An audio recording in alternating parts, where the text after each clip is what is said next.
pushing me closer to the edge. Hand like John, I let loose. Don't mind if I do. For all the things that I said, pushing me closer to the edge. Hand like John, I let loose. Don't mind if I do.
Mama said you're meant to burn as bright as a star among the midnight sky.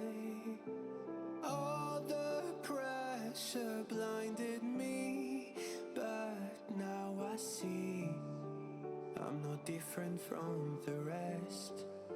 You said I'd fly away, but my walls have kept me down. Now I'm lost and I'm afraid, and I'm close to hit the ground. You said I'd fly away. You said I'd fly anyway, but I keep on falling.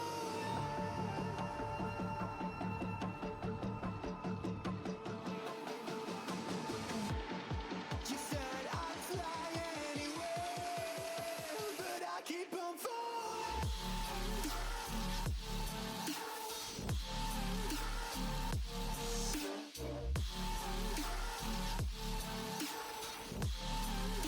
But I keep on falling.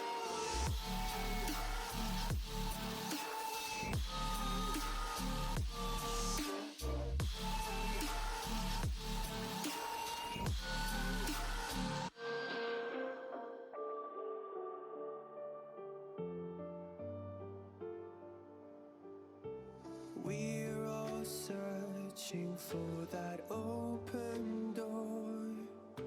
Show me proof that there is something more. I just hope I am okay with the choices I make. Maybe then I'll understand. You said I'd fly away, but my walls have kept me down. Now I'm lost and I'm afraid, and I'm close to hit the ground. You said I'd fly away. You said I'd fly anywhere, but I keep on falling.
been chillin', watching the ocean with you. Baby up with a slow motion crew. And we up in our cloudlands when people change, but not us. And we just chillin', kicking it, kissed by the sun. Could be soaked to the skin in the monsoon. I know she got the good vibes when seasons change, but we're the same. Even if I lost all my money, the zero runs deep, honey. And I don't need to speak a single word, 'cause you got me holding, holding. Even if my jokes aren't funny, my tongue tied up on it.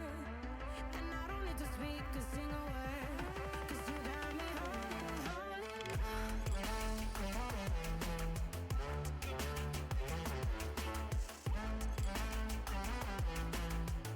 'Cause you got me holding, holding.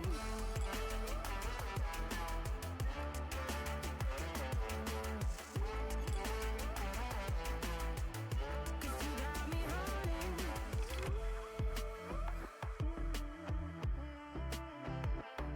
And I'll be running, possessed by a low, low voodoo. Fired up like a wolf on a full moon. And we're stuck in a la la land. The tides will turn without us. And I'll be killing time like I might be a cartoon. Take it in real life like haiku. I know we got the good vibes when pieces fall right into place. Even if I lost all my money, the zero runs deep, honey. And I don't need to speak a single word, 'cause you got me holding, holding. Even if my jokes aren't funny, my tongue tied up on it. And I don't need to speak a single word, 'cause you got me holding, holding.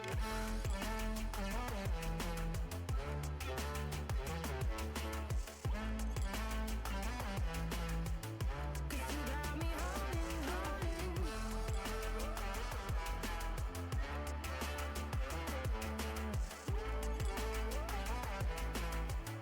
Cause you got me holding. Play me like a bass guitar.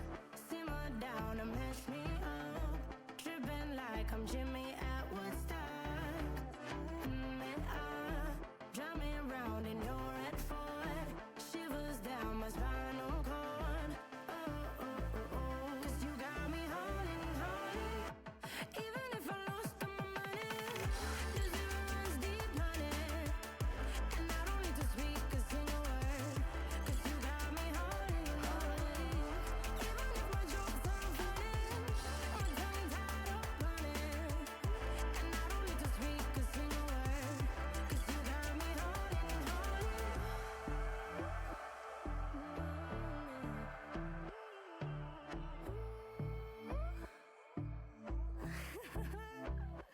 Hold on. Started as a whisper, message from a new world I'd never known. Something about it felt like it'd been waiting my whole life. Is this home? I can hear each sound calling my name, and I feel angels around when I start to sing. And suddenly it feels like heaven's not so far away. Tell me, can you hear the symphony? Panic, panic,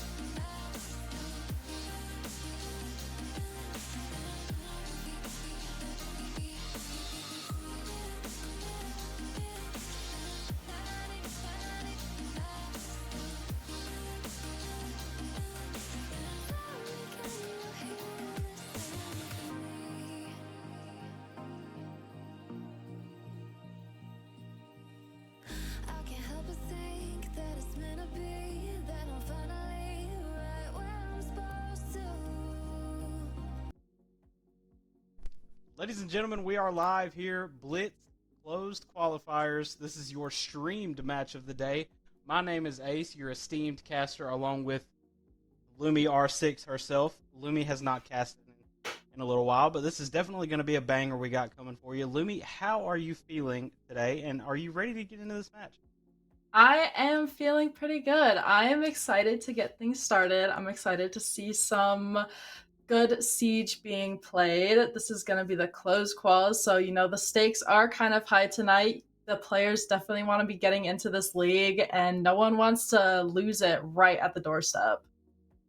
Yeah, you're right, Lumi. It's win or go home in your casted match tonight. I'm just excited. This is my first time ever casting for Blitz R6, and same for Lumi here. But we are going to guide you guys through a great night, starting off with our map bans for this first little set of game, or this first best of three here. You see Clubhouse being taken off the board first, then Night Haven, then Chalet, and then Border. So far as to what I can see, so these are four pretty interesting maps to take off the board first, Lumi. What are you thinking about that? Honestly, I'm looking at how Prospects has immediately banned Clubhouse and Chalet for those first two bans. Those are your kind of core basic comp maps. Everyone who plays comp really knows how to play those maps. So to get rid of them so early means that they probably want to take this other team to one of the lesser played maps. They're trying to see how big this other team's map pool is. Yeah, I completely agree with you on that. In all honesty, you see Night Haven get banned. That's no surprise at all. Chalet is a little surprising to me, along with Border. And then you see the first pick coming out here for Prospect, Consulate. So I believe we'll be starting on Consulate if I'm not mistaken, and then we will be going to Cafe, which has been picked by FloatTech. These are two pretty decent maps. I believe I have casted Cafe once, and I do not believe that I have casted Consulate ever. It's definitely not my favorite map, but I can see why a professional team like Prospects would like to take it to such a horizontal-esque map. It's definitely not your typical up and down, left and right. Same, well, opposite of Cafe, really. But yeah, Consulate is certainly an interesting pick coming out here from Prospects. And then, of course, FloatTech picking the Cafe.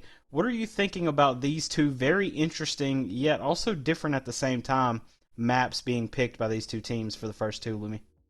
I think exactly what I just said about Prospects has come to reality. They want to take FloatTech to a lesser known map. Consulate is one of those still kind of recently added. I know it's been a hot second since it's been added to the comp pool, but it's still one of the lesser played maps. A lot of teams like to avoid it because they're not super comfortable on it yet. So this is kind of Prospects trying to say, hey, we can play this map. Can you guys? And Cafe, I mean, it's another one of those staple maps. I personally love Cafe. You're right, it's got a lot of vertical play, similar to Consulate, so I think it'll be an interesting matchup. I've noticed that Layer isn't banned yet, so it honestly makes me wonder if Prospects might not be trying to push for that map too, as, oh, it was banned last minute by FloatTech. I bet you that that's what Prospects was hoping for another Layer game, because it's another one of those lesser known maps.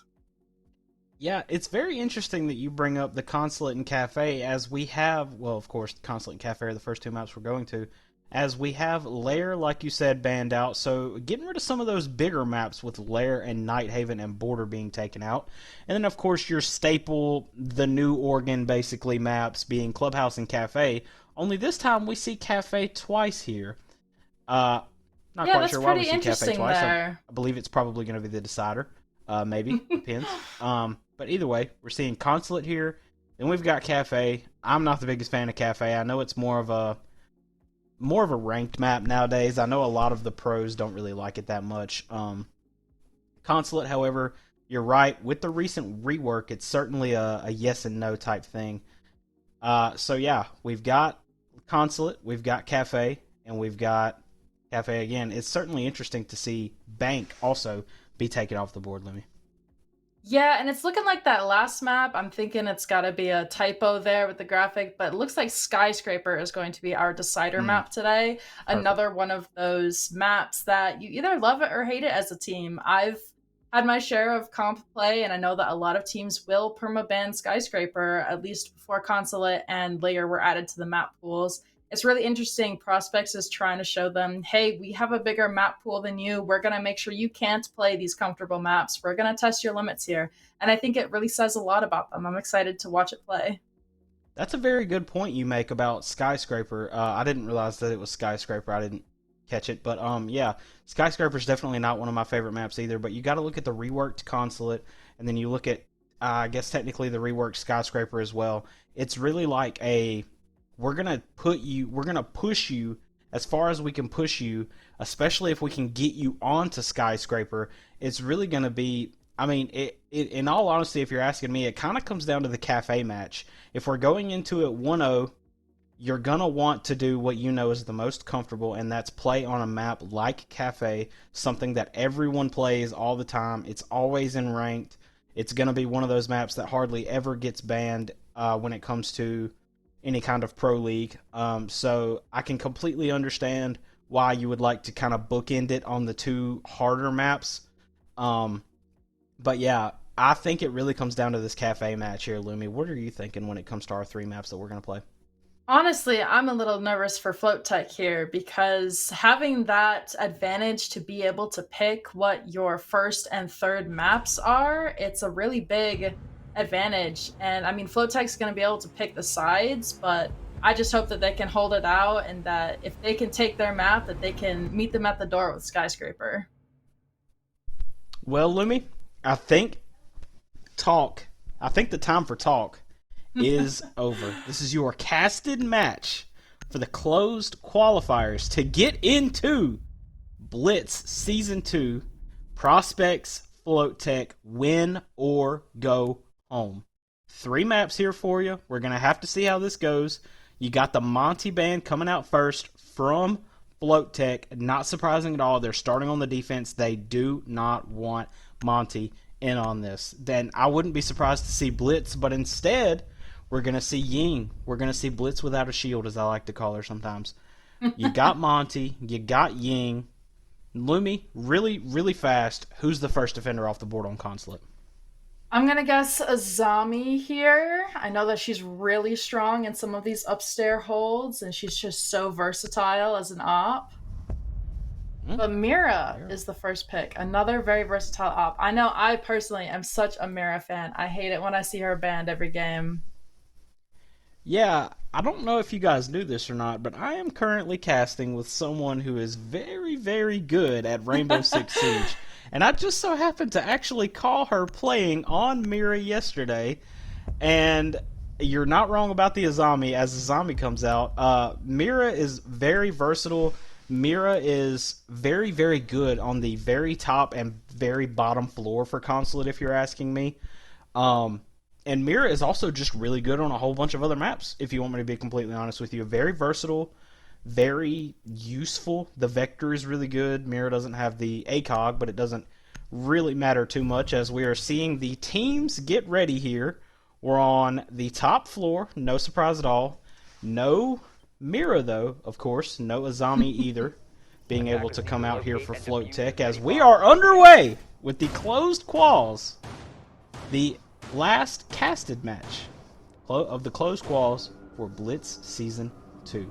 Right off the jump here, on the top floor specifically, Lumi, what are you seeing that you like out of FloatTech on this top floor?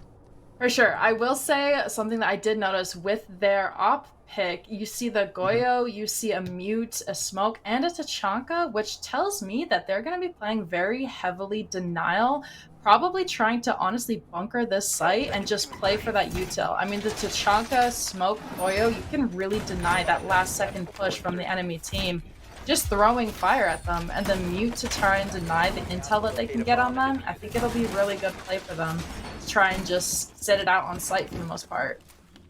Yeah, and I can honestly see where you're coming from with that. This is going to be a very we don't want you to plant the bomb sort of situation as Millie over here, the IQ on prospects, makes sure that camera's down and make sure that that wall is open for a little bit of pressure on that side of the map, as we're also seeing Sneaky throw the ace on that wall. I don't believe that that wall was muted. No, it was not. So that wall is somewhat open now, a little bit more dangerous for Rai Rai or Riri or however you pronounce it. We got a Flores coming out from Pokey. Over there on the side of prospects, everyone's just kind of making sure they're in their correct positions as this attack is getting ready to come in. That's a very nice Flores spot I'm seeing here from Pokey as they're trying to make sure no one's sitting behind that desk. That desk at the top of Spiral there is a very important place for a defender to sit, as you're seeing the you're seeing the, deployable shield. Sorry, I don't know, my brain got congested there for a second. You're seeing the deployable shield and the mute get taken out right there, so that moves the player playing off of that back a little bit, the Goyo, I believe, as we are now following the Warden with 1 minute and 30 seconds left on the clock. The Goyos are getting popped left and right. The shield is actually still there.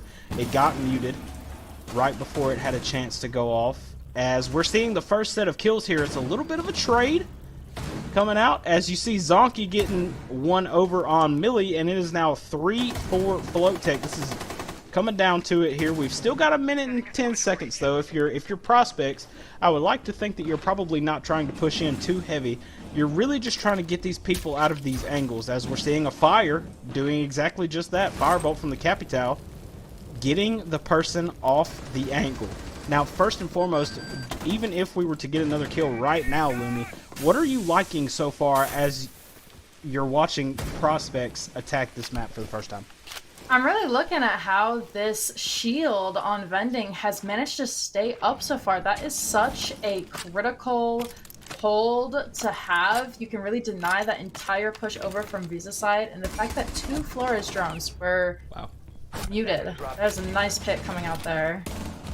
2 very nice picks coming out there, as we're seeing it now dwindle down with 20 seconds left, and a nice kill from Sneaky onto Zonky, and it's 2-2 now. Prospects and FloatTech really giving it to each other here on this very first round, as it's 2-1. Z-Man is down. Dami trying to make sure they can get the final kill, and he does! Dami with the final 2 kills to put the defense up 1-0. What did you like that you just saw right there, Lumi, especially there at the very end? Honestly, I liked a lot of the denial they were playing. That Smoke was playing for his charges. You saw a good portion of them. I don't know if we saw all 3 come out, but he was trying to get them away from sight as much as possible. You saw how much that attack stalled out on the Visa side with all of the fire coming out. I think there were 2 Goyos popped. The Capital even fired off. And that shield staying up. I mean, that shield is such a critical hold, as I was mentioning. It just stalled out the other team and gave the defenders enough time to kind of breathe on site a little bit. It got a little hairy towards the end there, as you saw some of those picks losing to just pure gunplay and out positioning from the different teams. But I'm glad to see that the Smoke was able to tie it together for them. As we're seeing a few little minor issues coming through here as we are ready to go for round 2. It's been a pretty good match so far. I know we're only 1 round in. We're really fixing to start seeing a little bit here off the defense. You can really tell a lot by how a team defends and vice versa how the team attacks. The bottom site in Garage, this is a very in Garage of Consulate. This is a very versatile site. You could do a multitude of different things here on the attacking and the defending side. As you're seeing an Oryx, certainly an interesting pick from Zakilla on the side of FloatTech. You're seeing the Bandit and the Kaid both, along with a Tubarao. They want to make sure that they don't get any of those walls and or hatches open. And that's completely understandable, because besides the soft floor, which there was no ram ban, there was also no ram picked.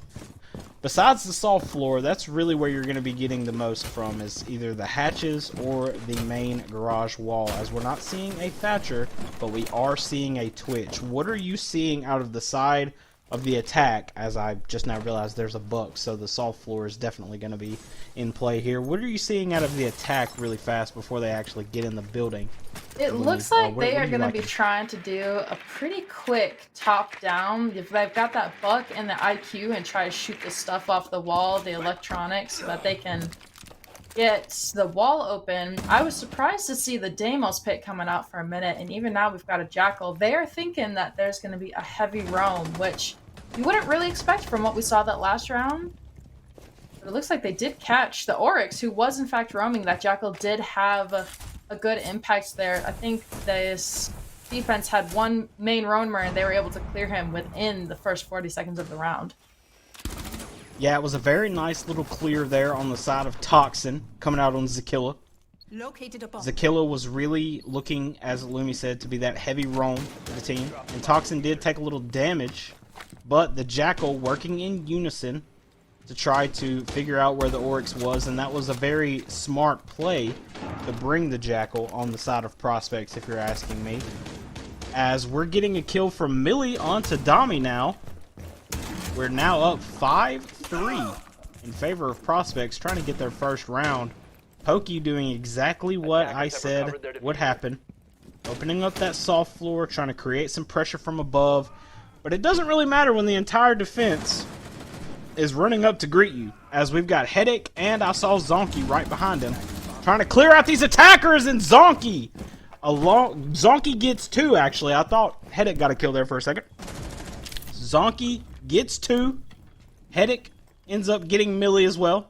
It is now 2-3 in favor of FloatTech. We're hoping to see something out of Prospects here. You do still have Z-Man and Sneaky. They're both at full health still. Everyone is still at full health. Oh, but a nice little headshot coming in from Z-Man onto Headache, as it is now an even playing field once again here. You're holding angles if you're defenders. That's a nice angle, but it doesn't matter. 39 health for Rai Rai. I'm going to call him Riri from now on. Z-Man, 5 health here. Oh, Zonky goes down. Wow. Z-Man onto Zonky. It's 2-1 Prospects. Oh, what a nice little down there. This could be it, and it's not. Z-Man evening the score. It is now 1-1. We're tied here between Prospects and FloatTech. What did you like out of that execute, Lumi? Let me know. Honestly, I was surprised to see how they kind of gave up the vert and just decided to kind of hold hands and walk down Spiral together. I really expected them to try and stay on that vert. Basement, especially on this map, is one of those maps that kind of lives and dies by the vertical play. I mean, you saw that second pick, coming out from the vert. There's so much soft floor. If you can just open that up and you have your flanks covered, which they didn't, then you can kind of get a lot of good usage from just playing that vertical. But on the side of the defense, when they have that much vert, you really have to start looking for a play, especially when they've got that man advantage. And that's exactly what they did. They walked up, you're not holding hands, and they weren't holding the flanks. So that's how you saw those nice picks there. But at the end, it just came down to gunplay. And at the end of the day, it's a first-person shooter, so who can shoot straighter, I guess. Yeah, it was very interesting what you said about the vert play. It took them a while, if you remember, for the Buck to even get up there and start destroying the floor. And even then, you know, the destroying the floor that was coming out from the Buck, I believe it was Pokey, wasn't really, you know, that efficient. They were making holes, but they weren't really playing off the holes. And one of the main reasons I would think is that they had a feeling the two defenders, the Tubarão and the Malusi, were coming up behind them as they ran back into Piano and got absolutely clapped. So, needless to say, they really couldn't. If they would have gotten there a little earlier, maybe they could have had a chance to play off of it. But either way, the past is the past. It's 1-1. Shaping up to be a pretty good one so far. You're seeing the Mute come back out. You're seeing Toxin on the Ace here. They're going in through the opposite side of the map here. They're also using the Twitch drones. As Riri gets dropped by Millie. I apologize if I'm saying that wrong once again. Opening pick goes to Prospects once again. And another one. Millie onto Dami. I will say Z-Man. Oh no, Z-Man was low health and Z-Man goes down anyway, and so does Toxin. Pokey on 41 health, but it's now a 2v2. I was going to say 3v2. It's a 2v2 now. Prospects and FloatTech tied at 2v2 here. Pokey is at 40 health. This isn't really what you want, especially with your roam clearer being absolutely nowhere near you and Sneaky. And that's exactly what happens. Headache gets the kill onto Pokey. You've got 2 full health defenders left, and you've got Sneaky doing exactly what Nook does, sneaking around. As we can see what Sneaky might be able to do. Got a little bit of info coming out from possibly some drones. Holding a two tight angles being held. And Zonky closes it out for the defenders. It is now 2-1 on the side of, I believe, is it FloatTech defending? Yes. 2-1 on the side of FloatTech here. That was a very nice angle being held. And overall, a pretty decent defense there. What are we haven't swapped sides yet. Okay. Yeah, I'm gonna let you take the floor for a second, Lumi. What have you been seeing so far as we're in a little bit of a pause? What have you been seeing so far? What have you been liking so far? And what are you expecting out of this next round? I will say that round, I think, kind of is that site is another one that is very vertical heavy, and as you saw, they almost the entire round was fought on that top floor as the teams were fighting to control that vertical play. I honestly am really liking to see how creative FloatTech is being on the defense. I mean, you saw that Legion, he was just trusting that he could stay safe in that corner, and he did get a double kill out of it before losing it. So it was that 2-for-1 trade, which really helped bring the numbers game kind of back to not, a completely even, but it was better for them to have that, 3v2 at that point rather than a 5v3. Yeah.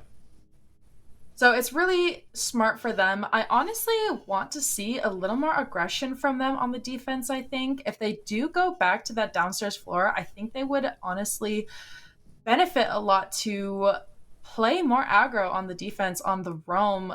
The misconception about roaming is that people think that you need to be getting kills, you need to kind of get them before they can even walk in, you need to meet them at the door, but all that you need to do as a roamer is really waste their time. So that's what was a little disappointing from that Oryx, is he was cleared and killed within the first 40 seconds of the round. I mean, if you can just kind of poke up the staircases, shoot some drones, make them question if there's more people upstairs, and make them waste time droning you out, clearing you out, using their util earlier in the round rather than being able to save it all for a last minute execute. I think that would probably benefit FloatTech a lot.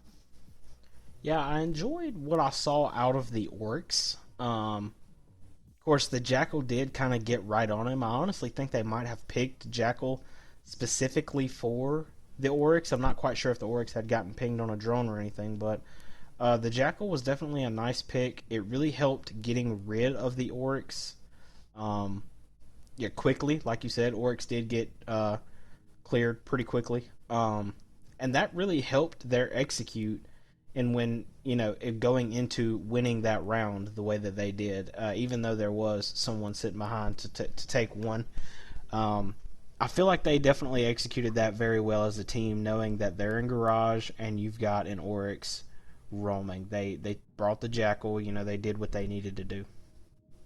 For sure. And on the side of the attack, I was seeing at least, that it's been pretty interesting. I haven't seen many walls get opened. This attacking team, Prospects, they really just want to get in the building and kind of get in the defense's faces. I think we've seen 2 ace charges being thrown this entire matchup so far. I don't even think they had a hard breacher when they took basement. They really just want to find out where they are and just kind of swing them. And I mean, it's worked for one round. I guess we'll see if it can continue working or if maybe they need to switch it up.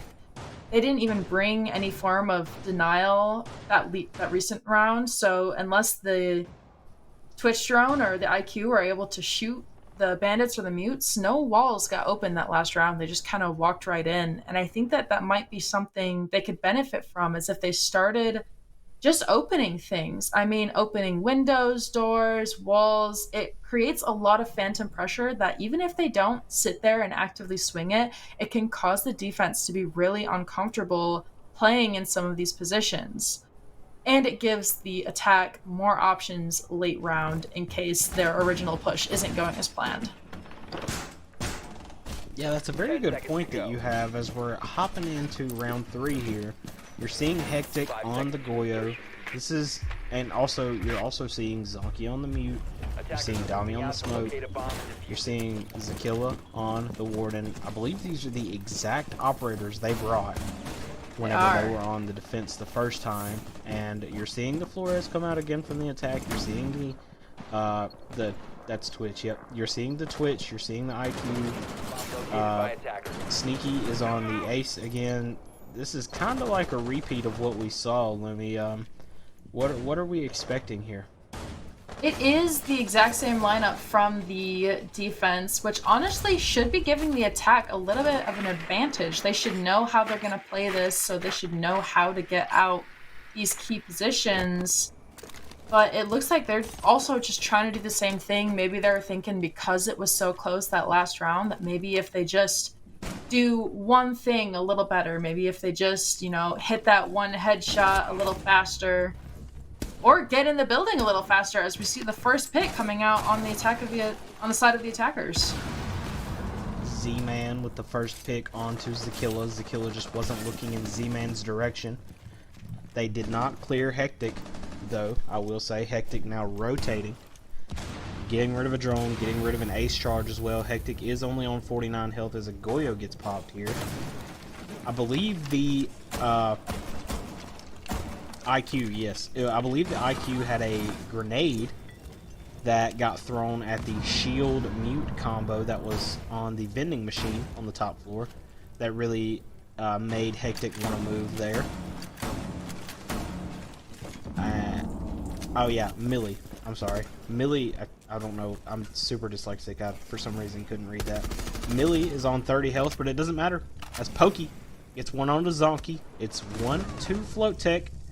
It might end up being 2-2 tied again, as it's 5-2 now on the round with 50 seconds left. This is certainly shaping up to be interesting. Nice little roam from Hectic there, being able to catch that one player on Spiral unaware. They weren't expecting the defense to kind of walk up behind them, and they paid for it.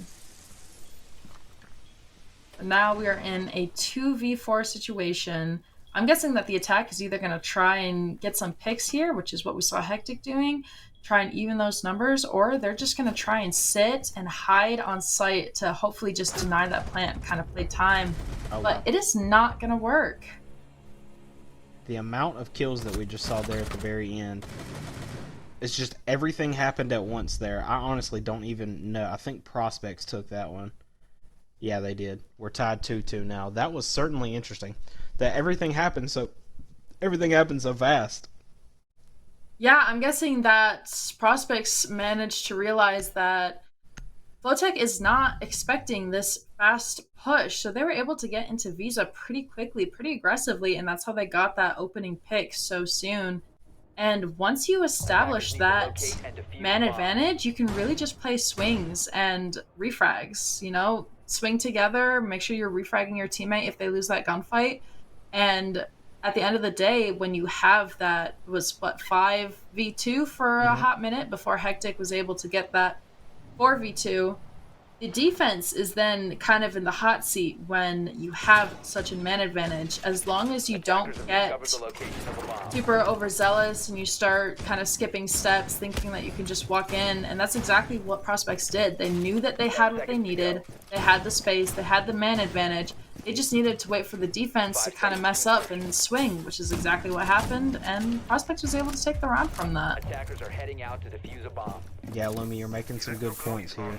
But, like I like to say, the past is the past. Let's hope FloatTech gets a chance here to correct the way that they just went down there. You see the Valkyrie, Hectic.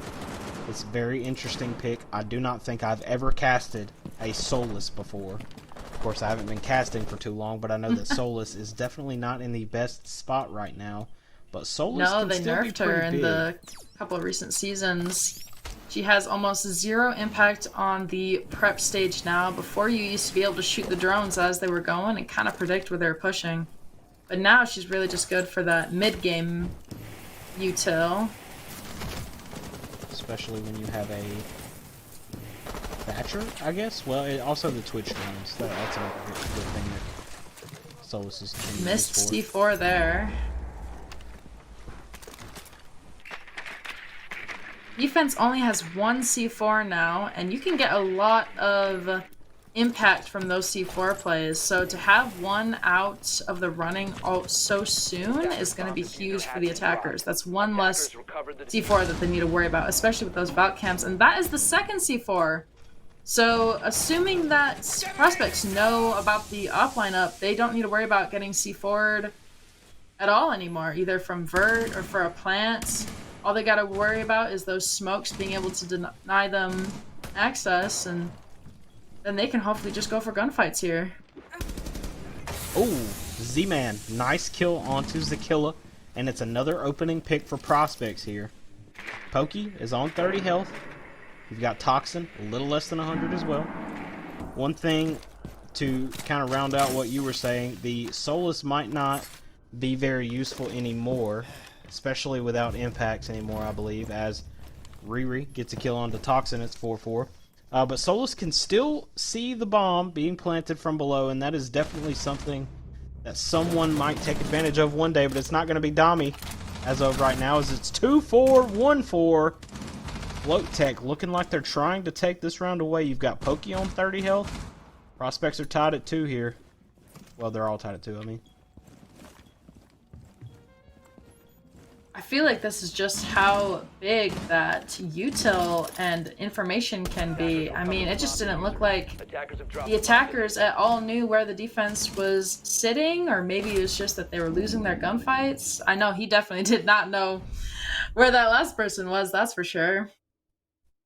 Yeah, that's one thing I did notice is a lot of drones got taken out there at the very beginning. So besides the Twitch, you didn't have too much intel coming out of the attackers due to the drones being taken out by either the Solus or just being taken out in general.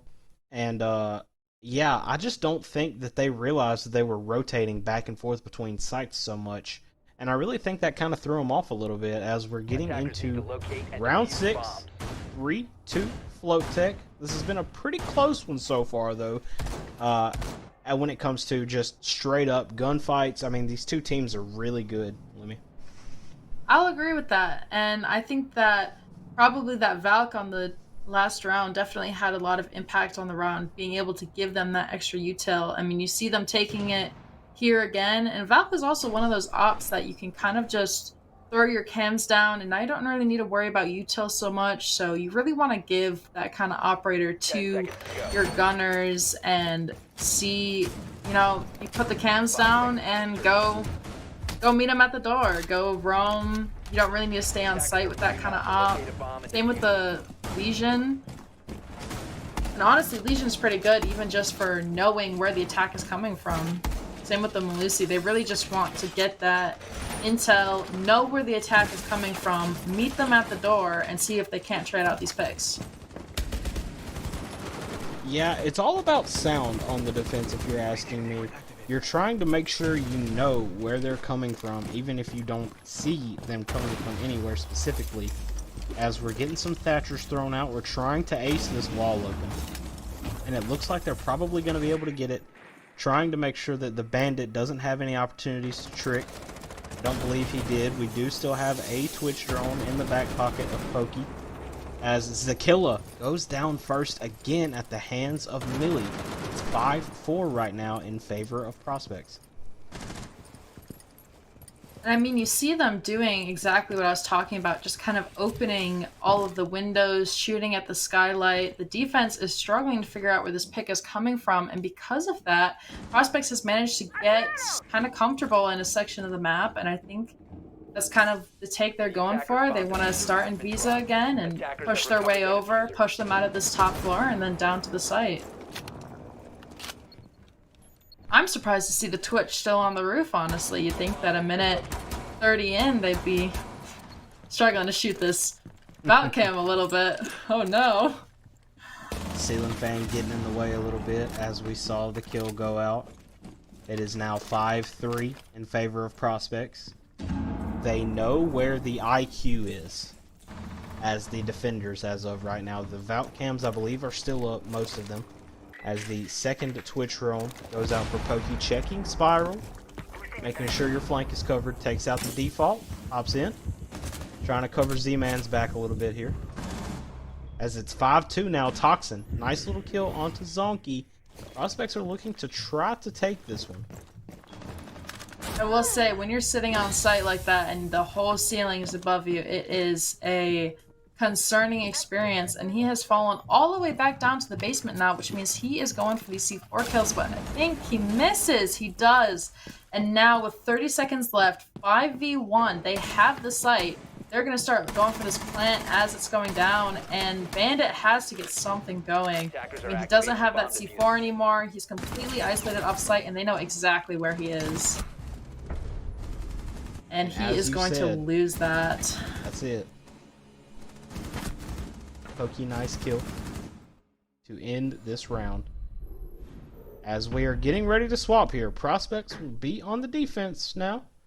FloatTech going to the attack. This has been a pretty, not necessarily back and forth, this has been more of like a balanced-esque match here, as Prospects and FloatTech tied at 3 on map 1. I could see this going to map 3, Lemmy. I could see this going to map 3. I would agree with that. I mean, I'm pretty sure Consulate is one of those defender-sided maps. I mean, Siege itself is a very defender-sided game, but if I remember correctly, Comp, depending on the team, can turn this map into an attacker-sided map. So it is pretty telling. These seem to be very even teams. I think it will be able to get a lot easier of a prediction after these first couple of rounds. After the swap, I mean, Consulate, it just has so many windows. It has so many skylights and doors that you can just walk in and sit on. So it gives the attack the ability to have a lot of excess pressure. And you kind of see here that Prospects is doing a similar hold to what FloatTech was doing. They've got that Goyo and the Tachanka. They're going to be playing for that denial, and I don't see a shield vending though, which, as I was saying before, is kind of one of those nice power positions to hold. So it's a little surprising to see that they're opting to not have that, but maybe they're just confident that they can have the same effect without the same utility. I think they might, Lumi. I think they might. I do enjoy seeing the denial on the side of the Tachanka and the Goyo. Bit of a different hold, but kind of the same idea. That is another thing that Tachanka is really good at when you're bringing his LMG, is the soft floor destruction, considering if you're Tachanka, you're probably going to want to be up there on the top. As Zakilla trying to not be the first death for the first time since round 1, I believe. Nice, even match so far. Tied at 3, 5-5, with 2 minutes left in round 7. I will say, it's nice to see that Grim has been taken a lot more recently. I remember when he first came out, and he did not have a lot of impact in games, but as you can see, Grim has become such a versatile op for clearing defenders out of those key positions. Like I was saying, it is all about the intel in this game, and now that they know something is clear, they can try to push up. Unfortunately, they did misread the situation, and Toxin was able to get that first opening pick of the round. And now that the defense has that man advantage, as I was saying, they can really just try and buddy up here, play for refrags, and this just got a whole lot harder for the attackers. Yeah, Zakilla going down first once again. Still has 3 kills though. Seeing a pretty even side on, except for Zonky, of course. On the other side, you're seeing Z-Man with 9 so far, as we're following Pokey currently. Tachanka making sure that his teammates know there was someone on that window. 5-4. Grim goes out. Top spiral, trying to make sure no one's behind that desk. Very good point to be made here. Still favoring Prospects a little bit, but never mind. 4-4. Nice kill from Riri onto Z-Man. As we're tied up again. Look at that, trying to hold in that top vending position, even without a shield. It can just be such a strong corner to tuck in. I'm getting a little nervous for the attack. They have got to get something going, and that's exactly what they're doing, flashing in and dropping yellow. Trying to get some picks here to get some access to site. They're going to have to worry about the Tachanka, though.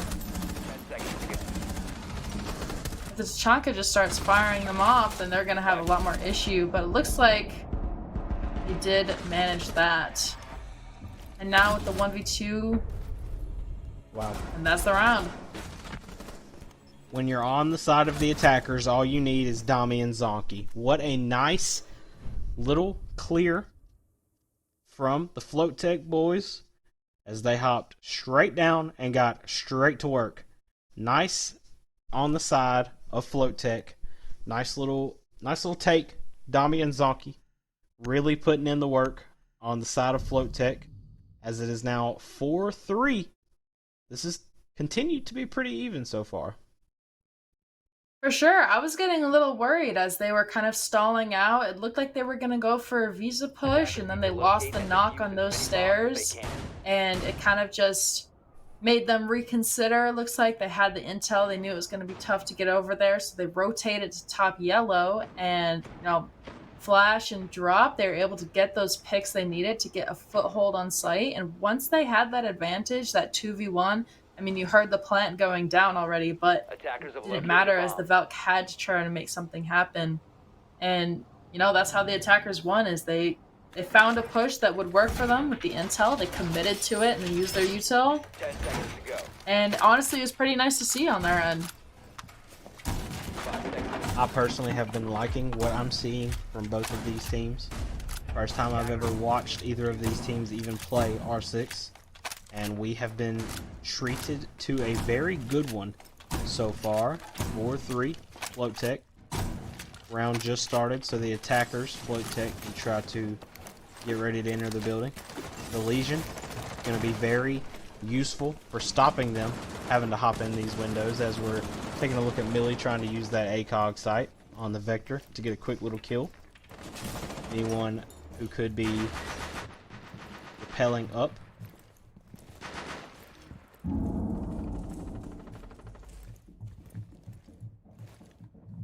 Honestly, I'm surprised to see this Valk kind of just sitting around downstairs. I mean, she's definitely waiting to try and gauge where the attackers are coming from and see if she can't flank or maybe meet them at the door. But it looks like that prospects are doing another very heavy visa and admin hold. They do not want to let the attackers get any foothold in here. I wouldn't be surprised if we saw a similar rotate on the side of the defenders. As we're seeing Millie go down. 5-4 FloatTech. Z-Man is still being tracked by the Deimos, by Zakilla. Zakilla now having to wait a quick little minute here before his ability comes back. Hectic on 70 health. And now it's 4-4 as Z-Man gets kill on the Zonky. Hectic on 70 health and Z-Man on 50. There's no Doc, there's no Thunderbird, and there's no Finka. As Z-Man goes down, 4-3 FloatTech to the hands of Hectic. Hectic gets hit with the goo mine. You're seeing it 67 health. Took the goo mine out before any more damage went. No more Lion charges. 2 more Legions go out. I told you that Legion was going to be pretty impactful. Hectic on 40 health. As it's 4-3 FloatTech. This has certainly been close, to say the least. With only 50 seconds left in the round, they are trying to see if they can get a foothold. I'm surprised to see that Deimos still has 2 scans sitting in pocket. I wonder if their plan isn't going to be to get that scan out and try and isolate a fight, turn it into a 4v2, and then see if they can't work a plant. Oh. No No scan, needed. but the Deimos did get the kill there. Pistol and all. No scan needed, though, as Zakilla tacks another one on. Pokey, though, making sure Hectic doesn't get a chance. 15 seconds remaining. Dami has the bomb. Dami has to go in and try to plant here. It's 2-3. Dami goes down. No bomb in hand. 2-2. Attackers have recovered their... All the defense has to do is keep the plant away from sight. It is not working. Ooh. Plant is still going down. Attackers are Can the securing Twitch diffuser. Wow. Attackers have located the Twitch diffuser. pulls it together? Attacker mission successful. What a kill off of the... Oh, it was a trade. Since the Wow. bomb was down. Wow. Attacking win for FloatTech there. That was a very interesting play. I'm surprised that they traded. That was a very close round, considering that the attack had a 4v2 advantage at some point. I'm honestly a little surprised to see that they're just kind of throwing bodies where they don't necessarily need to, or they're just not expecting the defense to try and make these big plays. What they're not recognizing is that when you're in that 4v2 situation, the defense has to try Attackers something need to to locate and defuse as bring many bombs as they can. the numbers back in their favor, or at least closer to their favor. I mean, you saw the Valk hitting that flank. The Ace had his back completely to the Valk. She was able to get that free pick and then kind of scamper away. What you need to do when you have that man advantage is you need to play together. I mean, if they had, someone right next to that Ace, then the Valk swinging, and especially she didn't kill him right away. It took a hot second. There was no shot that she should have been able to get out of that safely if they had someone with their Attackers have Ace located a player. bomb. 10 seconds. But I got a little hairy at the end there. 5 That's a seconds very left. good point you're making, Lumi, as we're seeing the castle being brought out, along with the Frost. Attackers Two are certainly heading out to interesting defuse picks. the You've bomb. got Z-Man and Millie on those. Z-Man not on the Legion anymore, as that privilege will go to Toxin. You're seeing the Twitch on the attacker side. You're seeing Zakilla back on the Deimos. Looks got a like DMR Castle's in the trying hands to of- wait for them. Which is good. I see that. Trying to get this wall open here. I don't have anything to get rid of these mutes, though, other than maybe that Twitch or someone below. I think that's exactly what the Buck was doing. Oh, here they go. They do have Impact MPs. Okay. That's good. They can get that wall open. Like I was saying, it's just good to have that pressure of the wall open and a good fallback. If things go south on a push, that wall is open. You can rotate back over there and see if you can get something late round.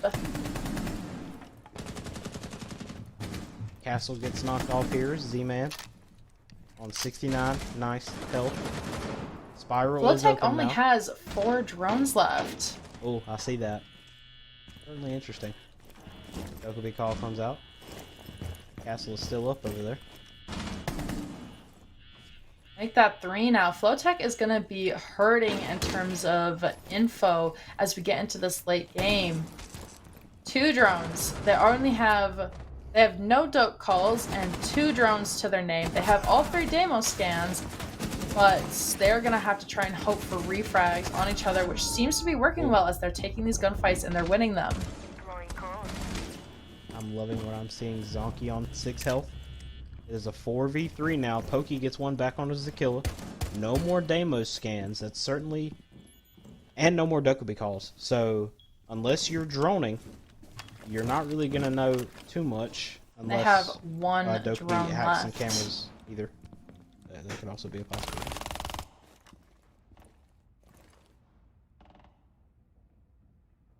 Coming down to the wire here.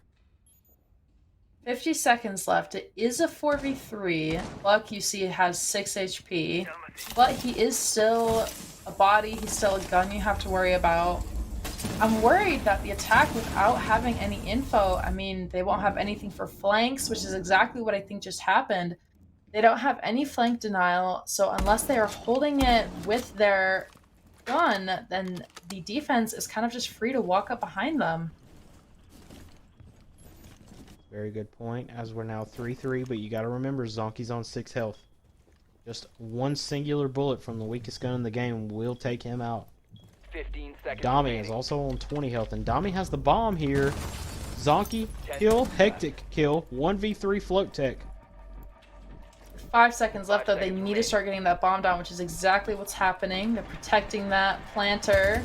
Frost is looking for a play here. She does get one. That Buck, which we said had 6 HP.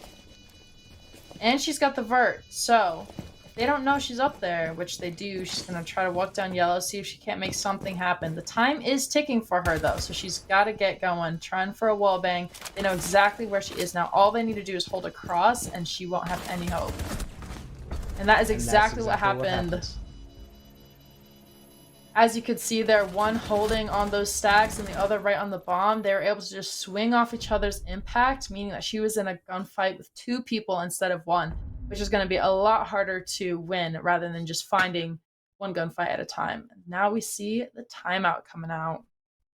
Yeah, the tack timeout on the side of Prospects, and if I'm Prospects, this was once a 3-3 match.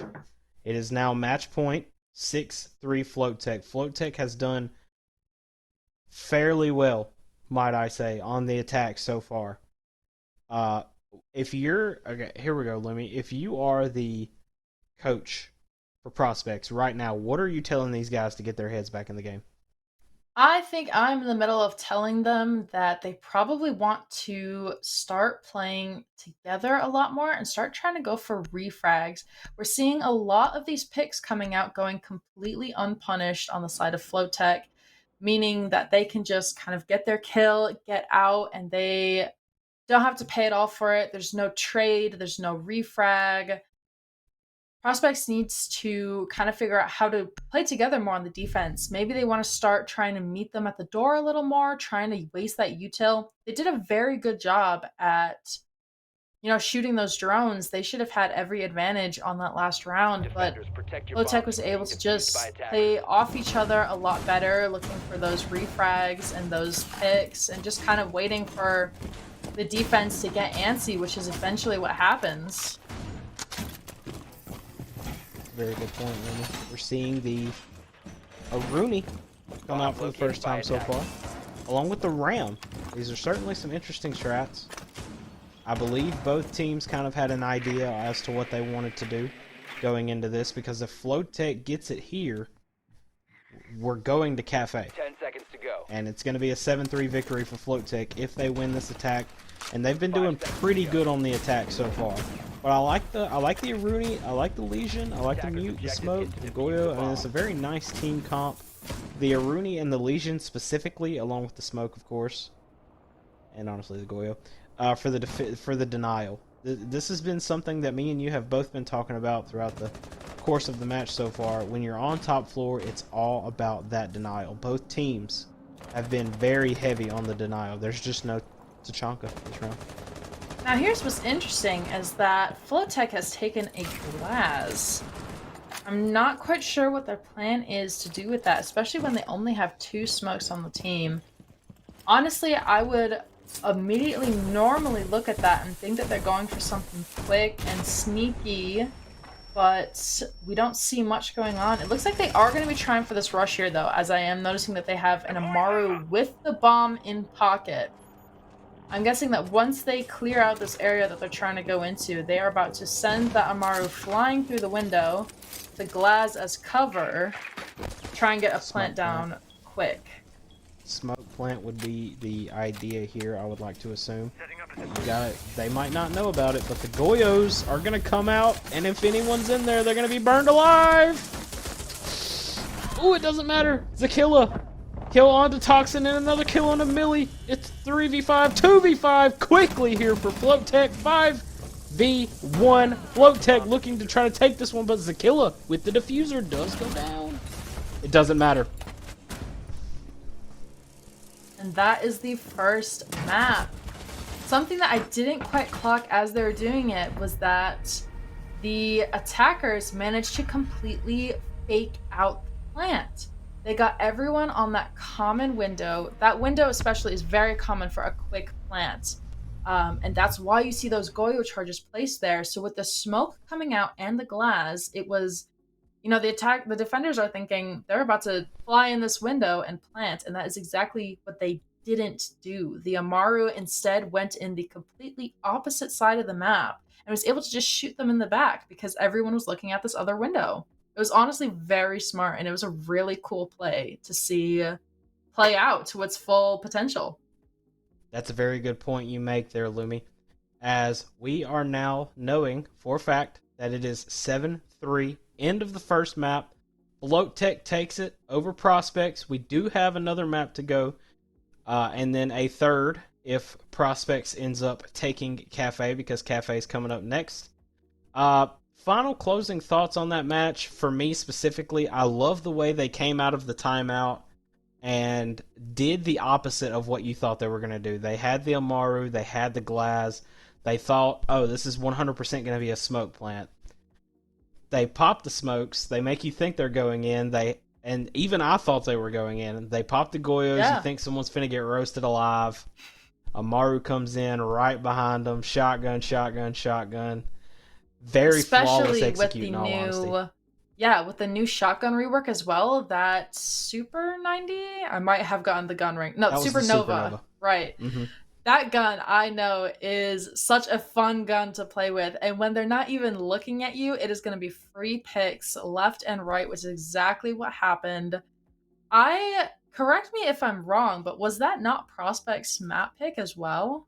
I believe it was. I believe it So was. Prospect was 3-7 on their own map pick. I know that they are currently in that call right now trying to figure out what went wrong and how they can fix it, because now FloatTech is sitting in a very comfortable position. They took the opposite team's map pick and now are going on the map that they are comfortable on. They said, hey, we want to go on this map and we just beat you at your own map. So they are sitting very comfortable. I hope they don't rest on their laurels too much and they do still stay very ahead in the game. I would hate to see them kind of relax too much and end up, kind of throwing a couple more rounds than they need to. Yeah, we've got the next map coming up. It's FloatTech's pick. It's Cafe. Cafe is certainly a map that it might be your pick, but Prospects probably has something in their back pocket for Cafe.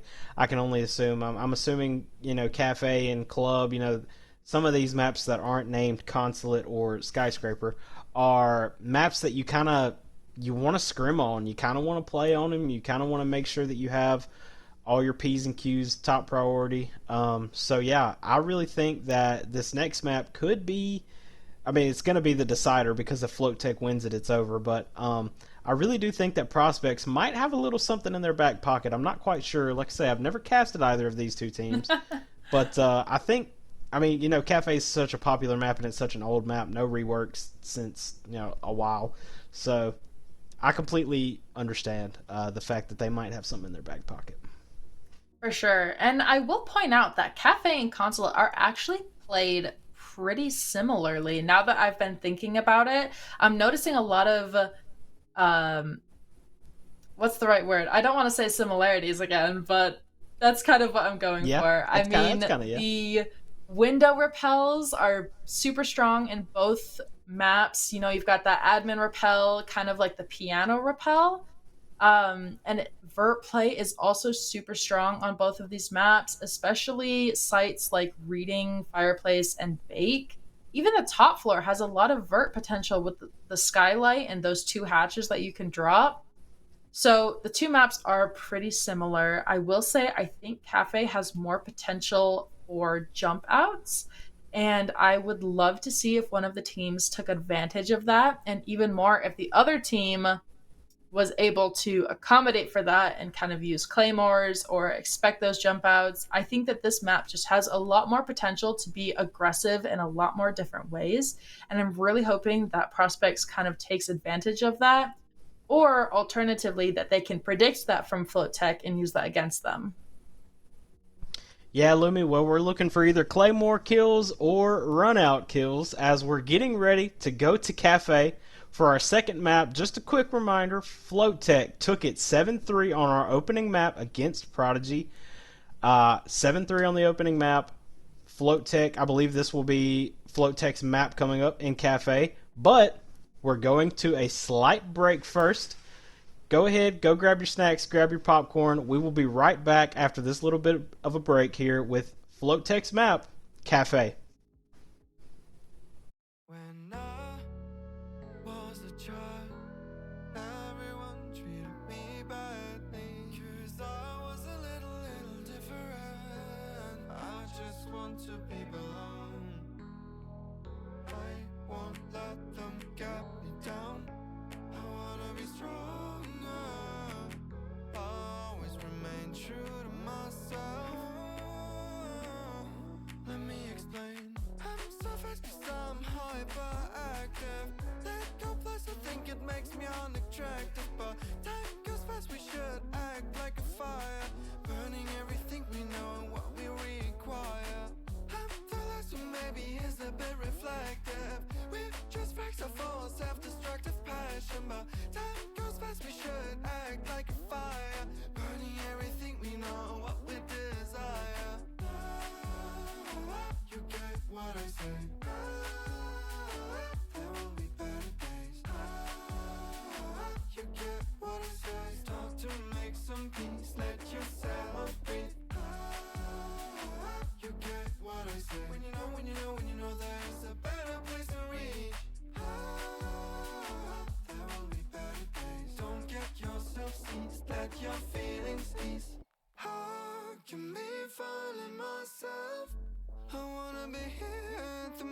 right now.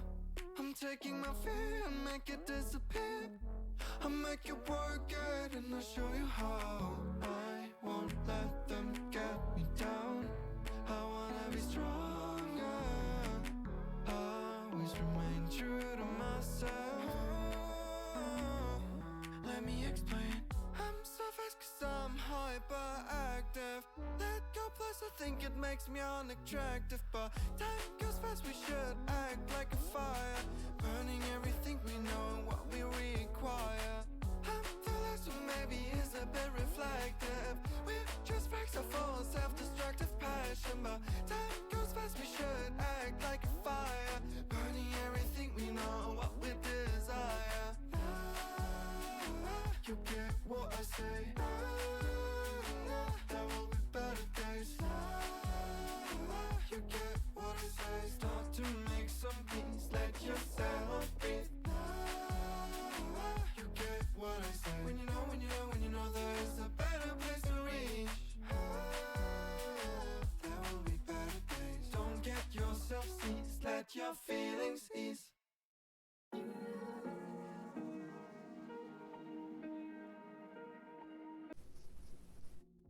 All right, ladies and gentlemen, I hope you guys got your snacks. We're getting ready to hop into map 2 here. It's going to be FloatTech's pick. It's going to be Cafe. And I know we kind of ran through it there at the end of the break, Lumi, but from your professional perspective, I want you to let me know what you think about how Consulate ended and how FloatTech specifically, their map pick, can kind of transition into it. For sure. I am really thinking that based off of how FloatTech took that last round, it was very aggressive. It was very fast with the Aruni. I'm honestly hoping to see that they kind of keep up this aggressive playstyle. I'm pretty sure on the side of prospects, was it Millie? I could be completely wrong about what team that player is on, but I know that we did see Millie at one point peeking through a window trying to see if they could use that scope to try and see if they could get an aggressive pick. And Cafe is going to be the perfect kind of map to see that come to light. I mean, there are so many runouts and jump outs that you can do, and there's such a potential for it with all of the window repel play on piano and even like that white window repel. I am super excited to see if maybe we can get some runouts going on, some claymore kills. I just want to see people using the full potential of this map to try and get an edge over the other team.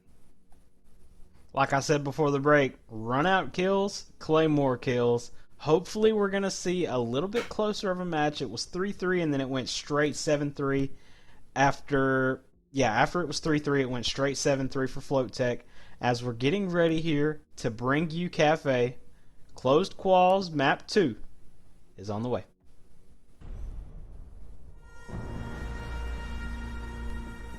I am super excited to see this map going into effect. I will bet you right now that we see more shield bans on the side of the attack. It wouldn't surprise me at all. It wouldn't surprise me at all. We had Monty as our first ban last round, or last map. Especially with the shield rework. Grim ban. Okay. Now, do you think that is a target ban for a specific player? We did see a lot of Grim that last map. He does also have a lot of just intel that he can give to the other team by simply chucking his bees in. It's also very strong for burning Jaegers and Wamais. Grim honestly has come a very long way from when he first entered the competitive scene. Yeah, I personally have been playing the game for a long time, and I've never been anywhere near competitive. If you can't play, you cast, usually, except for, of course, Lumi here beside me. But Grim definitely wasn't in the best spot when he first came out, and he's now become a lot more competitively viable, as it's no surprise to see the Monty ban. Of course, he just wasn't the first one banned this time. He's still off the board, and the same goes for Azami, who is certainly an interesting pick when it comes to banning, because you don't want a piano hold if you're on the top floor, And the same thing could technically go for Mira, as you wouldn't really want one looking from bathroom into piano. Let me. For sure. Mira, there are so many diverse Mira holds, especially for that top floor. I mean, you can open up all of freezer and just completely deny piano. I will say it still somewhat surprises me whenever I see a Mira ban because of the recent updates that make them a lot easier to break Miras. I mean, you can use Ash charges now, plus the Twitch drones, as Twitch has been a super common pick recently. I just feel like there's so many ways to break a Mira that it still surprises me whenever I see her banned. Now, what is surprising as well is that Prospects is taking us to Bakery first, whereas normally you're going to see that top floor, and you can kind of see Sneaky over here opened up the front door, trying to shoot those drones, and possibly also trying to predict if they're going to be spawning over Riverside Dock. And the other thing it does is by opening windows and kind of showing that you're opening windows, it means that the attack can't comfortably just kind of like run in. They have to take it slower to make sure that they're not about to be spawn peeked by this wide open door. Yeah, this is certainly an interesting defense hold here. You're trying to make sure that you're utilizing the bottom floor to its fullest while also still getting your value out of the hatches being reinforced and whatnot, as we're seeing Z-Man on the Legion. You're seeing, I don't believe I'm saying this right still, but you're seeing Riri on the Blitz. Shout out Blitz, the operator. Shout out Blitz, the league that we are currently playing for right now. You've got Hectic on the Ram. Now, this is certainly one thing I'd like your quick little input on here. We see a lot of Ram banned in other leagues. What are you expecting to see out of Ram as they are on Bakery for this first defense? I will say Ram has a very large use factor. You can see right here, she can just chuck those in and then use the audio cover to just walk down red stairs. She is going to be punished for that. No, she's not. She got to pick off of that. Sorry. And now the attack has just completely rushed the site. They use that Ram for a cover, the Ying and the Blitz. They're able to just walk in and get picks. It is now a 2v2, and the attackers have sight. The Blitz. Very true. Very true. Blitz is the last one alive. 53 health. It's just a 1v1, good old-fashioned 1v1 now. If you're the shield, you gotta believe you have a little bit of an advantage here. Pokey, also, not necessarily knowing what might be going on. I think the plant's gonna get down here. Oh, he's not planting anymore. I feel dumb for saying that. Now he is, though. Now he is. I think the plant might be able to get down here, but he might hear it this time. This is committing, and he is going to be punished. That was a super effective rush off the bat for the attack, but it kind of stalled out in the middle there. I'm wondering if maybe they just weren't expecting the defense to be where they were, or what exactly went wrong. There was so much going on our screens all at once, and we also get flashbanged by that Ying whenever it goes off. Honestly, I'm just surprised to see that they even went for a rush, considering that all 5 players were on site, or at least on that first floor. Typically, when you want to rush, you want to make sure that the attack is doing a heavy roam. If you had seen that they were holding upstairs heavy, or maybe they had 2 or 3 people roaming, that's when you can kind of rush the site. You get that 5v2, get control of site, and now the defenders need to play retake. It can be beneficial to try and rush. They did, especially if FloatTech wasn't expecting it, which is why it had that initial impact. They were able to get in and kind of get control of Bakery right away, and the Ram was able to walk down red. Sorry, words are escaping me today. No, you're fine. But it was just a surprise to see them do that as all. But now that they're back upstairs, I think we can see hopefully some more normal plays, or maybe FloatTech will get creative once again.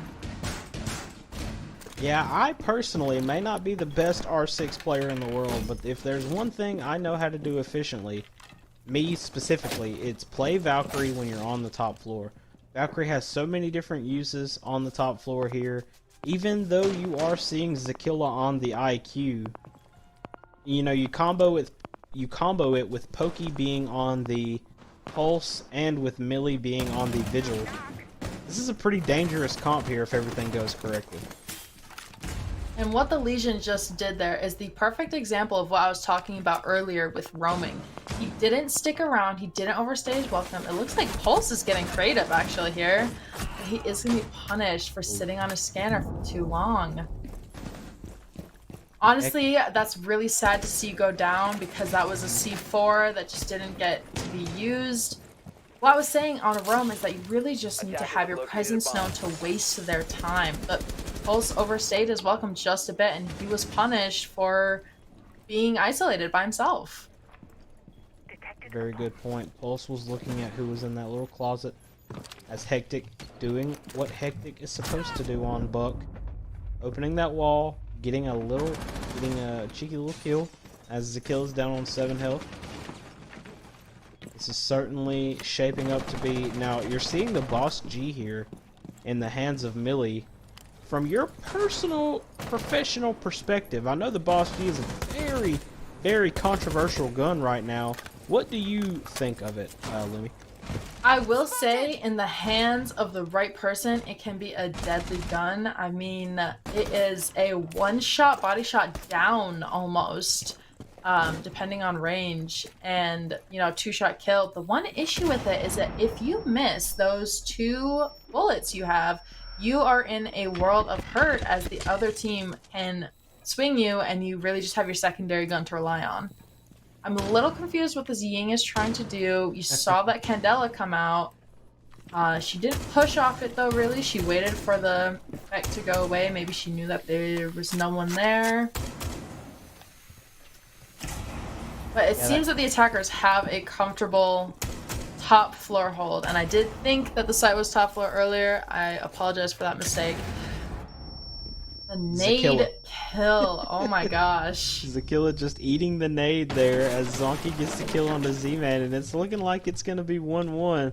But do not count Toxin and Millie out. That Boss G can be 2 downs in an instant, but it just depends on if you're in the right place. But Toxin runs straight into Zonky. 2v4. Hibana trying to get the plant. 2 seconds. Oh, 2-2 now. Millie, nice double. Oh, goes down. Plant is down. Now 1v2 for the defense. Legion is on a timer now. He needs to see if he can get these pills. He gets one. 1v1 now. Clock is ticking. He knows where the Hibana is. Swinging the opposite of each other here. Ah, but Hibana was in the perfect spot for FloatTech. I don't think the Legion knew that Hibana rotated there. You see him just kind of walk right in. They were just kind of counter swinging each other, going round and round in circles until Hibana ended up being in the better position to make it 1-1. Prospects and FloatTech tied here. It was another one of those kind of surprising moments where it was a 4v2 for the attack and it ended in a 1v1. So I want to see if maybe if they, you know, were they just not playing off each other? I mean, you see, I forget who it was, I'm sorry, but they flashed the Legion and then lost the gunfight, which is a surprise because normally you would think that you win a gunfight with the blinded person. I'm wondering if maybe he just didn't swing soon enough, or if the Legion just really had a good read on where he was swinging from. But it's taking those 1v1s with the defense that is going to lose you that man advantage, because the Legion was able to just get that pick and get away with just a little of his health missing. And that is what the defense is going to be relying on when they're in that man disadvantage, is you wait for the attack to get too comfortable, try to make a play happen, try and equalize the man count, or at least bring it more to your favor. And I mean, FloatTech did take that round, but it got a little scary at the end there, as it normally has been doing with these 2 teams. That's a very good point, Lemmy. You are full of those as we are getting ready for round 3. Tied at 1, you're looking for a quick little Boss G spawn peek here on anyone who might have been spawning over there, but I don't think Millie's going to be able to get anything as we see two being in piano. The Pulse, now knowing that someone is outside that window. Pokey on Pulse. Oh, but Hectic, top red hatch, now knows that Pokey is down there. I bet you that Pokey was trying to rat there and see if he couldn't get a cheeky little C4 kill when they dropped that red hatch. But now that he is being demo scanned, he is going to try and have to fall back because he's completely by himself right now. If he dies, there is no potential for refrag. He loses that C4 in pocket yet again, and he is honestly just trying to live right now, I think. Yeah, he's trying to focus on staying alive as Zakilla does get his demo scan back. It's one thing that we've seen Zakilla do very effectively so far, besides dying first, and that is be Deimos for this FloatTech offensive team here, especially when they're on the attack, because you can only be Deimos on attack. I don't know why I segued into that. Certainly interesting here. Millie trying to hold the piano windows as effectively as possible as Hectic drops Skylight. You've got 3 people on that top floor, but it doesn't matter. Toxin. He thought he had a play, I'm guessing, and he did not. Ooh. Little misread on the side of the attack. Nice double there. Zakilla does get one back. The hands of the pistol, and Zakilla gets another one. Zakilla gets another one. Triple for Zakilla here, as it is now 3-2 FloatTech. Prospects were up in this round, but Zakilla coming in hot and heavy here. Pulse does still have...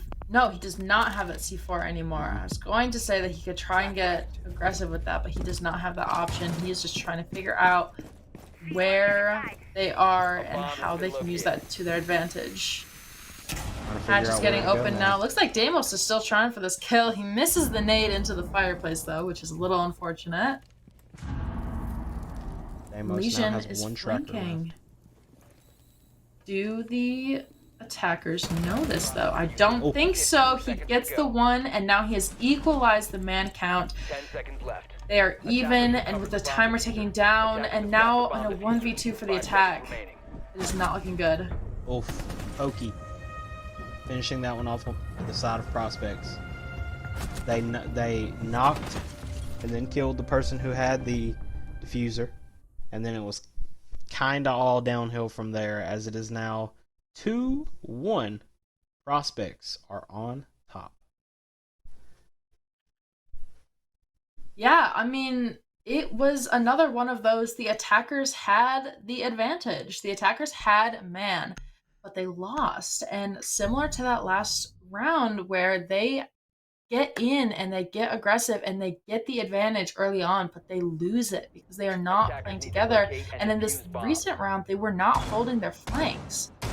Something that I think a lot of teams don't realize is that when they're in that position on attack, they can kind of breathe for a second and just hold their flanks, because the defense needs to try something. The defense needs to go for a play in order to equalize that man count, or even to try and get some advantage back in the round. The attackers had the top floor, they had the vertical play, they had the man advantage, and they had Deimos scans left in pocket.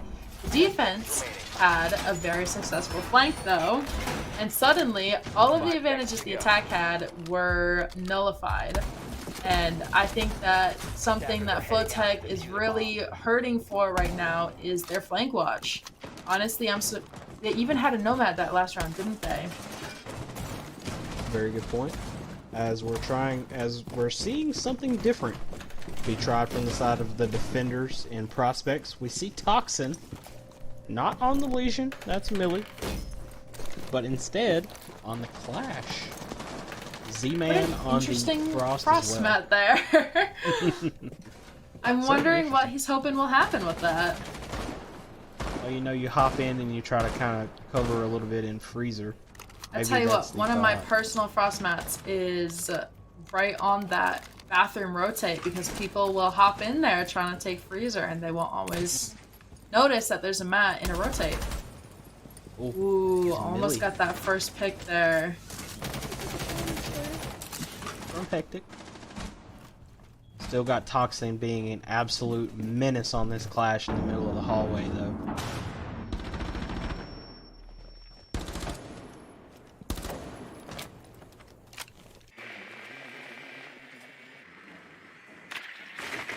Looks like the attackers are just really trying to figure out where they can get the easiest foothold, and they've decided on top red, which is very common.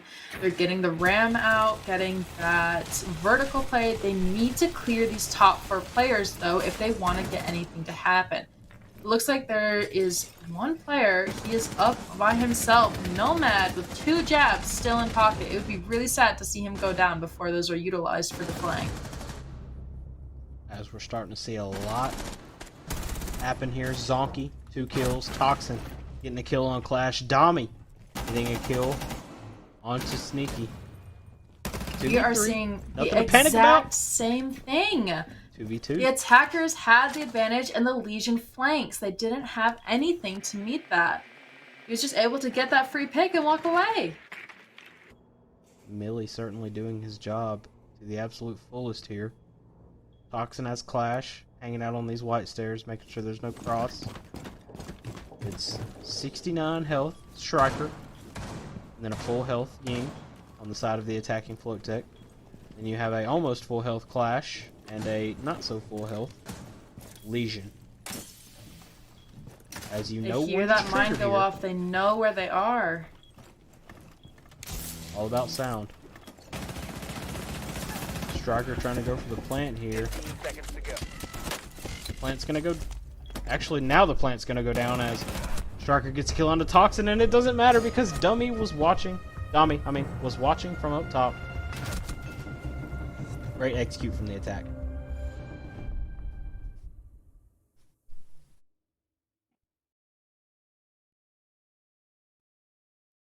The attack, I'm so sorry. Didn't the defenders win that one? Am I tripping? Did they? It looked like they were able to kill the planter, no? The Ying got the final kill from the attack. Is that correct or no? Oh wait, no, yeah, time ran out. You're right. Yeah. I'm so sorry. They went for that plant and it was close. Well, there you go. Yeah, because I Ying could couldn't be get so back wrong down there right to now. plant. Everything happened so fast. That's a very good point. Yeah, everything did happen very quickly right there. So you are correct. The Ying was above, did get the kill, but the plant did not have a chance to go down. And I believe the round ended to a point now where it is 2-2 tied. Prospects got very lucky there. Very lucky. They did, and as you can see, they are now taking it downstairs, redoing this hold, and it looks like FloatTech might be trying something similar. You see the Blitz pick, you see the Ying, both are very common for the rush. It looks like they might be trying to do a similar go in fast and get a foothold and then see what they can work from there. I wonder if Prospects are gonna have a better answer for this time. It got really close that last round. That last round was too close for comfort when it comes to the attackers. As we're seeing the Blitz be brought back out, along with the Gridlock, the Brava, the Ace, and the Ying. This is certainly an interesting take, nonetheless, from the attacking FloatTech. As we are 2 minutes and 30 seconds left in this round, and we're also trying to get Bake Wall open at the same time.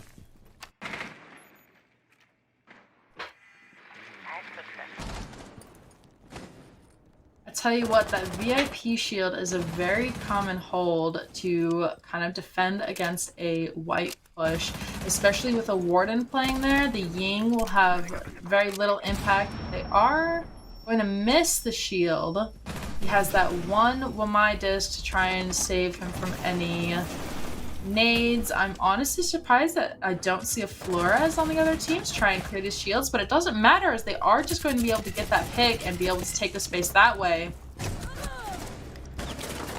The second pick that was immediately answered from the defense as Brava tried to just kind of run in and secure it. She was not expecting those head holes, and now it looks like Smoke is going to be trying to catch the splits unaware. 3v4. Tied at 2 as of right now. FloatTech has the upper hand. We're seeing gridlock tracks be thrown out. The Blitz isn't exactly at full health, but he doesn't always have to be. Everyone else is full health as of right now, as we're seeing the freezer wall be opened. But it doesn't matter. Hectic. Located a bomb. Nice headshot kill onto Sneaky. And it's 2v4 now, quickly going into FloatTech's favor. The smoke's coming out and doing their job of basically preventing the attackers from being able to just walk in. And with that castle being barricaded too, they're going to have to funnel through that window if they want to push freezers, since they don't have anything to open that castle except for maybe... No, they already used all 3 ace charges. It looks Yes, like they did know get rid of the that aces. and have rotated, Oh, yes, into Whiskey, and they were able to get the picks to just kind of win it. that happened a little bit faster than you might have expected. It was a nice little back and forth, front and back type take there. As FloatTech is now up 3-2 on their map of Cafe. This is certainly turning into a FloatTech type of match. Prospects got lucky on one, and they just straight up won the other as of right now. So you're kind of hoping for more out of Prospects here as we're getting into the later stages of this match. I have to wonder what exactly they're hoping to be done with that blitz that we've seen both rounds on Bake. Attackers need to I mean, locate normally and when you see a bomb. blitz take, you're thinking that they're going to be running at them and flashing them and knifing them, right? But it looks like the blitz hasn't done that either of those 2 times, or at least not from our perspective that we have seen it happen. So I was just interested to see if maybe I'm glad to see that they're switching off the blitz, because I don't know if it's actually being super helpful for them. Clearly they are still winning rounds regardless, so if it ain't broke, don't fix it. But I wonder if they can't get in there and get these rounds off a little cleaner. 10 seconds left. Yeah, that's a very good point. You're seeing a lot of 5 Blitz seconds left. be used so far. I believe he's been used either twice or 3 times so far this match, but that's one thing I can say. Blitz just hasn't really been impactful for the side of the attackers so far, so it's kind of easier to bring a little bit more utility than it is to bring a shield and try to be aggressive, but ultimately get punished for it.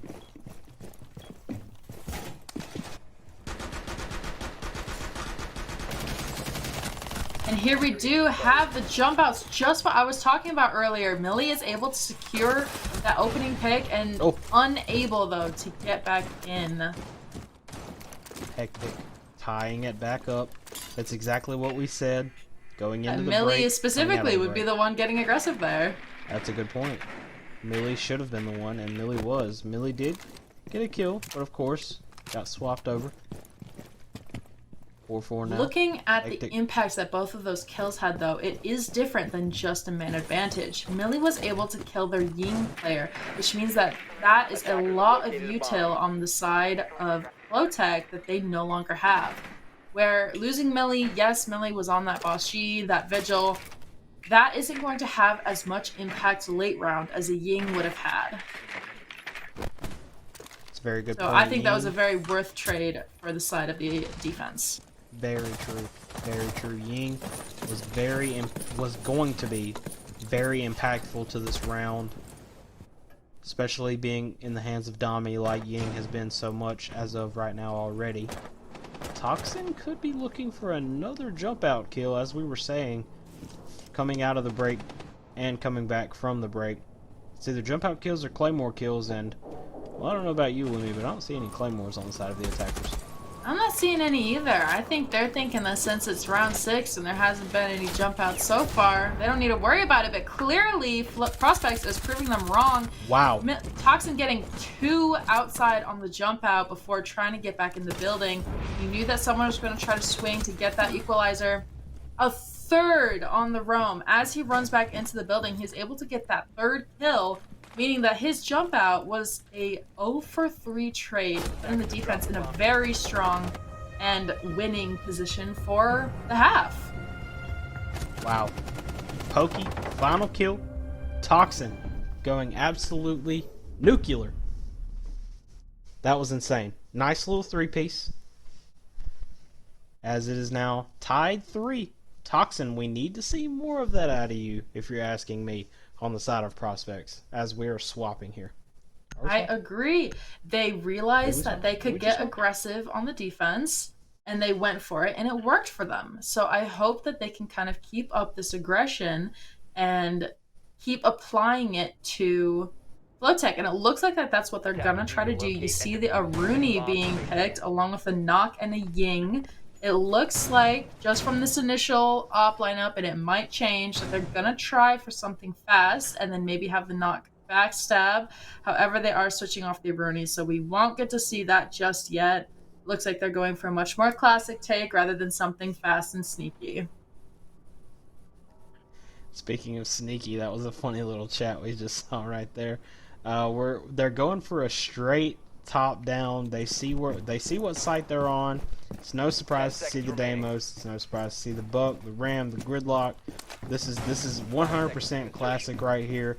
If you're looking to go for a top down take, you got to be careful though. I did catch a little glimpse of Zonky being up top there. So you're going to want to try to get rid of any roamers before you start throwing the Ram boogie drones out, and before you start using your skeleton key utility, if you're asking me. Definitely. They're going to want to try and clear out this top player first. Otherwise, they leave that player to have a lot of late round impact if they don't take that space what they need. You do see the Gridlock to try and hold the flank, as we have seen a lot of flanks being successful on both teams. Very true.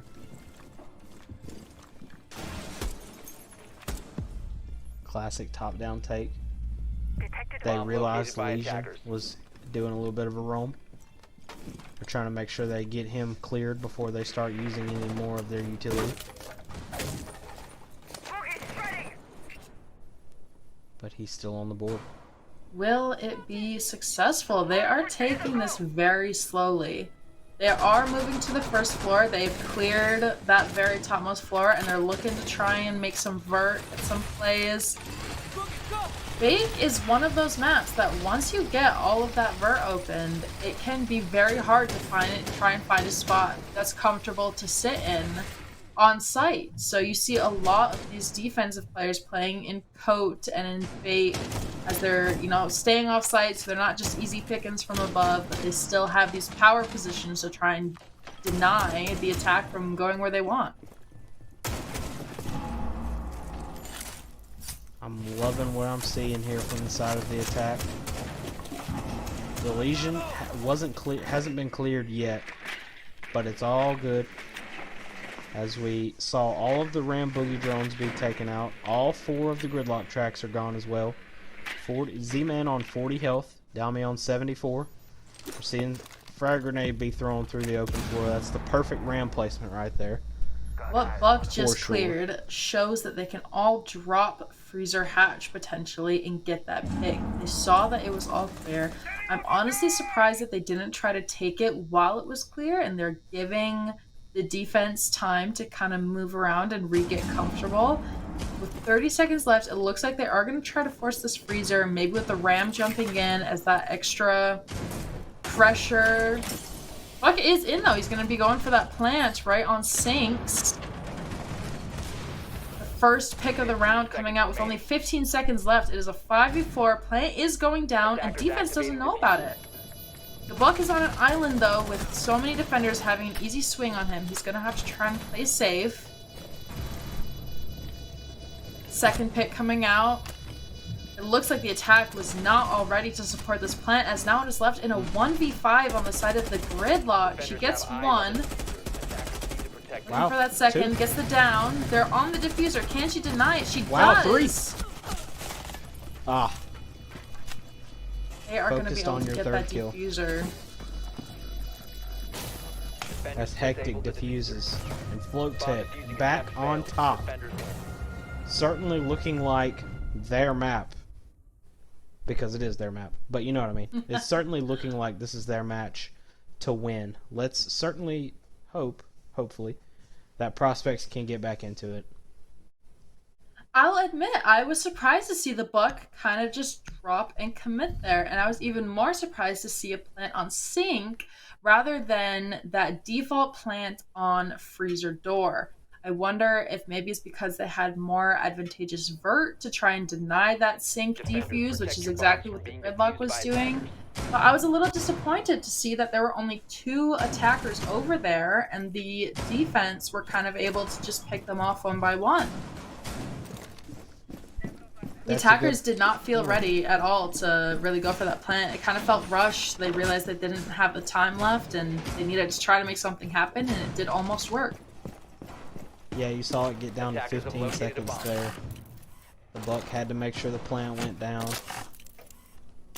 And they just weren't ready to support the plant, I don't 10 believe. I seconds think to you're go.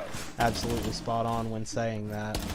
As we're seeing the Amaru 5 be seconds swapped left off before again insertion. for Flores. We're seeing the Deimos. We're seeing the Attackers' Buck objective is to as defuse well. the bomb. They are on the top floor this time The though, attacker's so bomb it's diffuser has been certainly dropped. interesting. Attackers have recovered their It's diffuser. gonna be. Oh, and also one other thing: no claymores in the hands of prospects on the attack either. You are right about that as well, although FloatTech has yet to really take advantage of any jump outs, even though prospects were playing on a lot of repels that last round. Very good point. Z-Man getting the window open here. Just your typical stuff. Flores drone goes out. You've got 4 different teammates on the roof now. When you're in bar, you're gonna want everyone on the roof anyway. No, that looks like the Flores drone got stuck there. It did what it needed to do and it got that castle off though. That's a very important castle to have down. We'll say this is a very interesting take on holding the top floor. I haven't really seen those castles be placed like that. It's placed like that so that the person in bathroom can really deny both piano, or really just piano, without needing to worry too much about new Valk. But it looks like the Deimos was able to get a lot of good usage there. Getting that first opening pick onto the defense means that they can get a foothold, and now, in theory, are able to just play refrags off each other. Zakilla going down first like he did a lot on Consulate. As it is 5v4 prospects once again. It's definitely not new territory for FloatTech to be down 1, because they bring it right back 4-4. The Aruni gets the kill onto Millie Ying, so the Ying is off the board early. There are no more Flores drones, and there's one more Deimos tracker that can go out. We're looking to see it get used here, as there's still an Aruni gate in the back pocket of Rai. 4-3 now. Z-Man, nice kill on Dami. They are still struggling to see if they have this top floor all the way cleared, or at least they are not confident it's clear yet. It is, though, for the side of the attackers, so they have that first floor, they can start doing vert. They only have 25 seconds left to really see something happen. And the Deimos with 16 HP going for this scan. Remember that the Valk will have eyes on him too. So that's why I think he canceled it right away, just try to see, kind of like a Jackal ping, where he is. But a pick is going to come out on the side of the defense. 3-3 here with 6 seconds left. 2-3 Zonky, nice kill. Riri kill onto Toxin. 1-3 FloatTech. And it doesnn't matter. Rai. I still think I'm saying it wrong. Nice ending kill to make FloatTech go up even more here on their map pick. 5-3 as of right now. Side of FloatTech. FloatTech takes 2 more, and this one's over. Prospects is really giving them all of the space and time that they want in these rounds. I mean, we just see them coming out so slow on these attacks. They are being so meticulous, droning everything, double droning even. They are walking, crouch walking even around the map. They are not super confident to just kind of try and walk in. And remember, what we saw that worked best for them when they were on defense is when they got aggressive in ways that FloatTech wasn't expecting. So I think they need to try and take that idea and really apply it to their defense or their attack holds. They need to try and get aggressive here. They need to try and go fast, and they need to try to catch them off guard so that they can take advantage of these later setups and these heavy upstairs holds. That's what I was talking about, is if you see a ton of people roaming, that's when you can go for these rushes. Must locate and defuse a bomb. You've got a very good point once again. Dami on the castle, making sure that the specific sight lines have been cut off with all 4 castle barricades. Certainly interesting to see 2 Aruni gates not being let down yet, when now there's only 1. But you see Toxin on the Bravo can very quickly turn those Aruni gates against the defenders, along with those Wamai discs that are now hacked and destroyed. As Zakilla getting the first kill instead of being the first kill as of right now. Nice little opening pick onto Sneaky, as it's 5-4 FloatTech.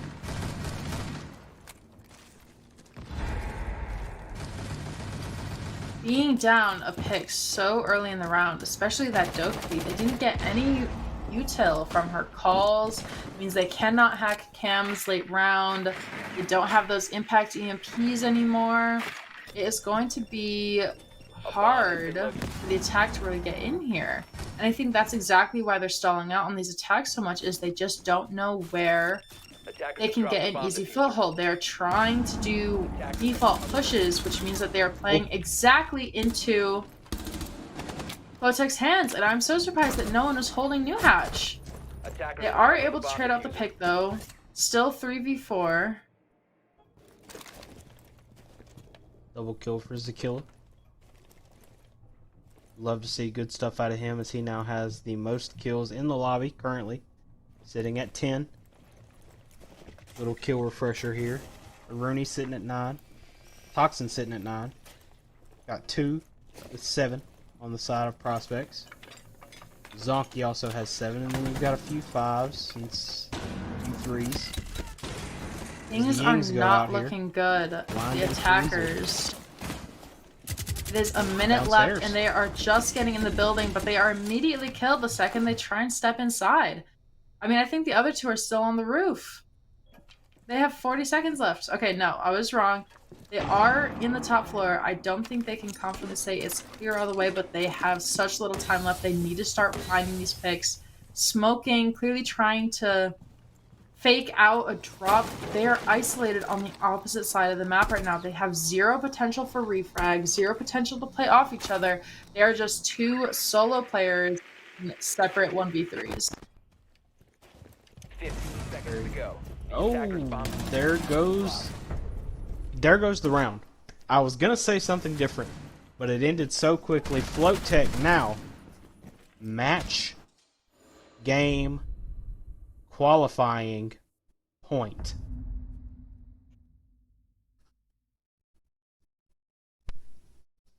I just don't think Prospects has any really answer for what FloatTech is doing. The winner gets in here, Lumi. I think FloatTech honestly wants it more, and that's what we're seeing. This is a winner go home type match, and this is a winner go home round, if you want me to be completely honest with you, because attackers need to locate. Well, if you win it, if you're FloatTech and you win, you're in. But if you're Prospects and you're in, you don't go home. Not just yet. We'll have to see how this one plays out, as we're in the downstairs bomb site. The location of a bomb.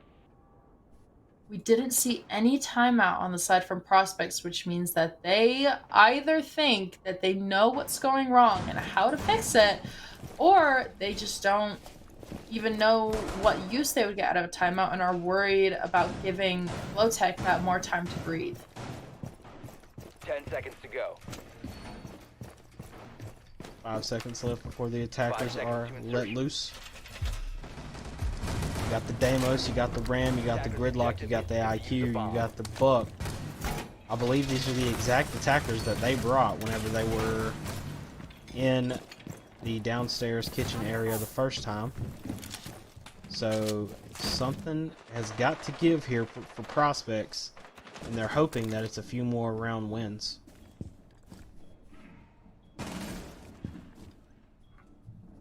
Looks like they are rappelling upstairs again, probably trying for that same top-down clear that they've been going for this whole time. Remember, they did almost take this map with that last-second plant from the Buck once he dropped Freezer. Very good point. And they Z-Man do get the opening opening kill. pick onto Rai, so that is looking good for them. They're able to drop Red Hatch and get a foothold in the building. You can see IQ is kind of just holding this flank, making sure that no one can walk up on them. Notice that they didn't throw anything for those stairs before walking away, though. No gridlocks went down, no flank drone came out. It leaves it open for a late game flank. Luck is just dropping onto first floor, though. They think that they have it clear, and they're going to just try and take it.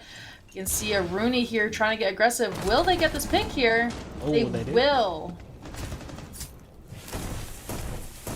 You gotta love what you're seeing if you're the attackers and prospects here, but you gotta make sure you keep your foot on the gas. Because it's only 4v3, and you do have Z-Man who is on 37 health.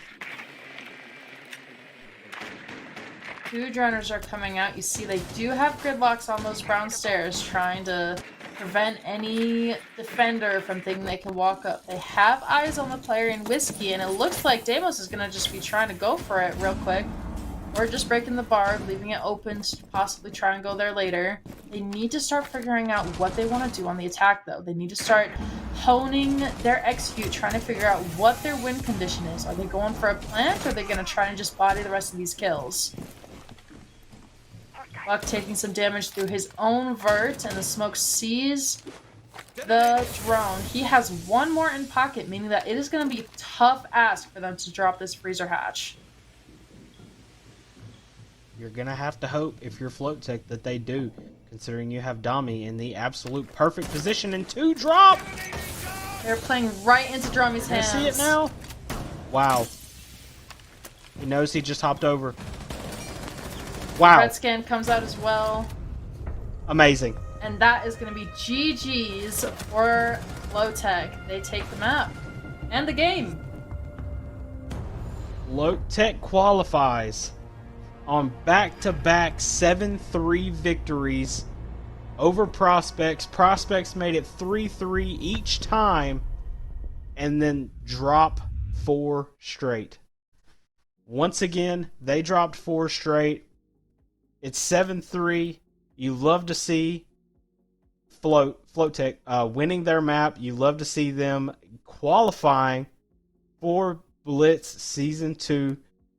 Prospects, they played good at the beginning of both of those maps, but sadly enough, they just didn't have what it takes to not only take FloatTech to map 3, but to hang in general. For sure. I think, honestly, what happened here is we saw 2 teams in which one of them was able to really learn the play style of the other team. I mean, FloatTech kind of knew pretty quickly how Prospect liked to play, and they were able to adapt so that Prospect played right into their hands. And unfortunately, we did not see the same coming from Prospects. They just tried the same thing over and over again, and it wasn't working. And they couldn't really figure out what they needed to do to start getting these round wins back. Yeah, you got a good point there. Prospects definitely tried, and they were doing really good, especially at the beginning of both of those maps, tying it up 3-3. But it was just something about after getting it to 3-3 that Prospects just couldn't really keep up with the fact that FloatTech just kept hammering it home. They kept going with what they knew was working. They ended up swapping off the Blitz.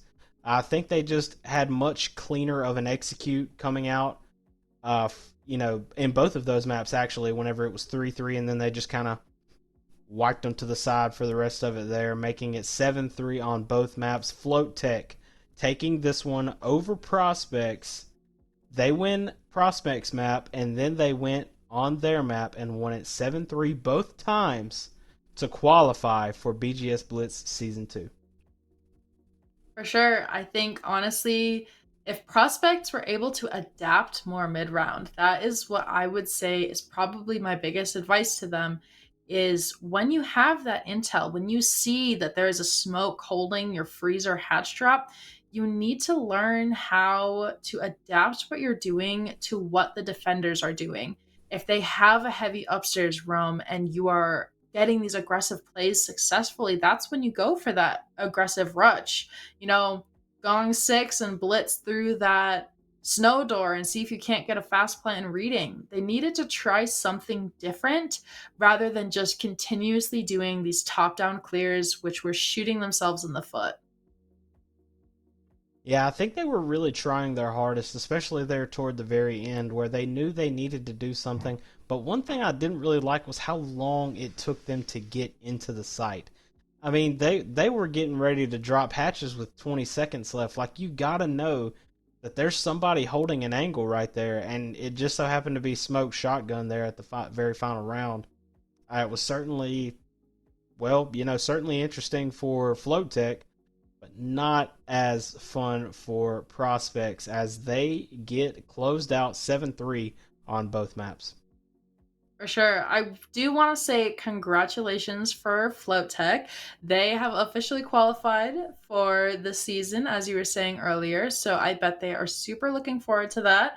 Prospects kind of having left with nothing. They came pretty close, and you hate to be eliminated the last game, which is exactly what happened tonight. So I hope that they take this game though and they can learn from it, and that we will see them again in the future. But I'm excited to see what FloatTech has in store for us as we kick off this season.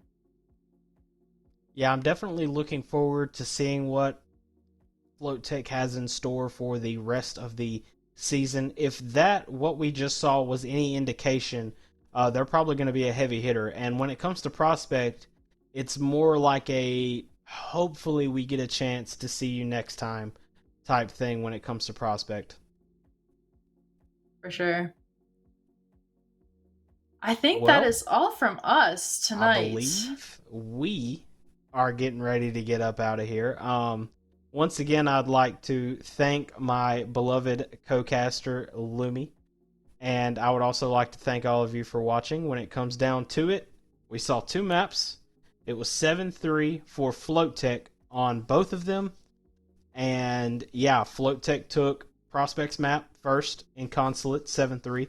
And then they came right back around and took map 2, which was their map, Cafe, 7-3, to qualify for BLITZ Season 2.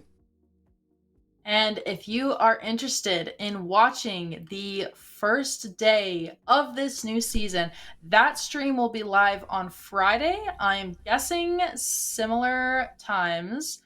Or Yes. no, it's open Quals still. The second Yes. Quals are next Friday.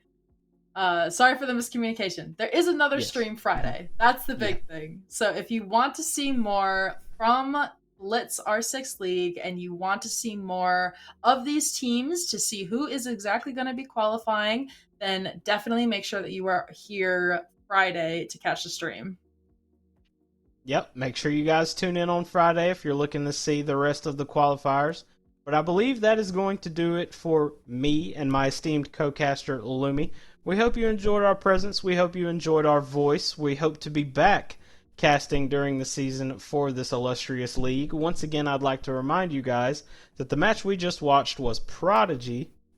Is that Prospects? Prospects. Not Prodigy. Prospects versus FloatTech. 7-3 on the first map, which was Consulate, in favor of FloatTech. And then FloatTech went to their home map in Cafe and beat them 7-3 to qualify for BGS Blitz. To qualify for BLITZ Season 2.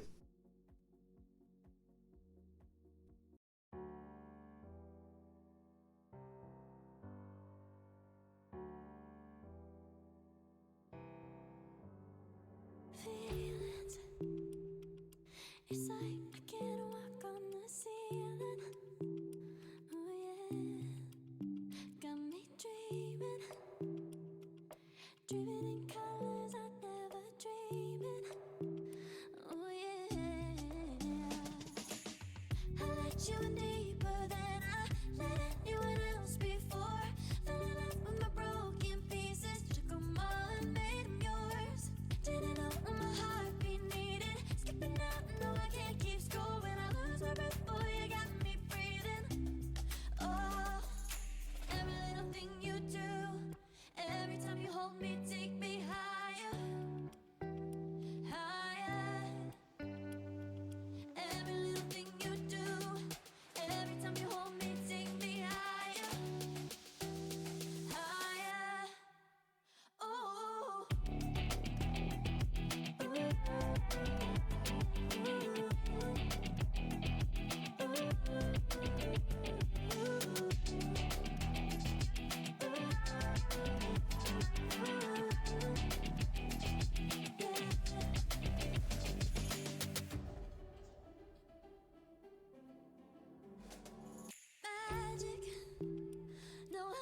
let you in deeper than I let anyone else before. Fell in love with my broken pieces, took them all and made them yours. Then I know when my heart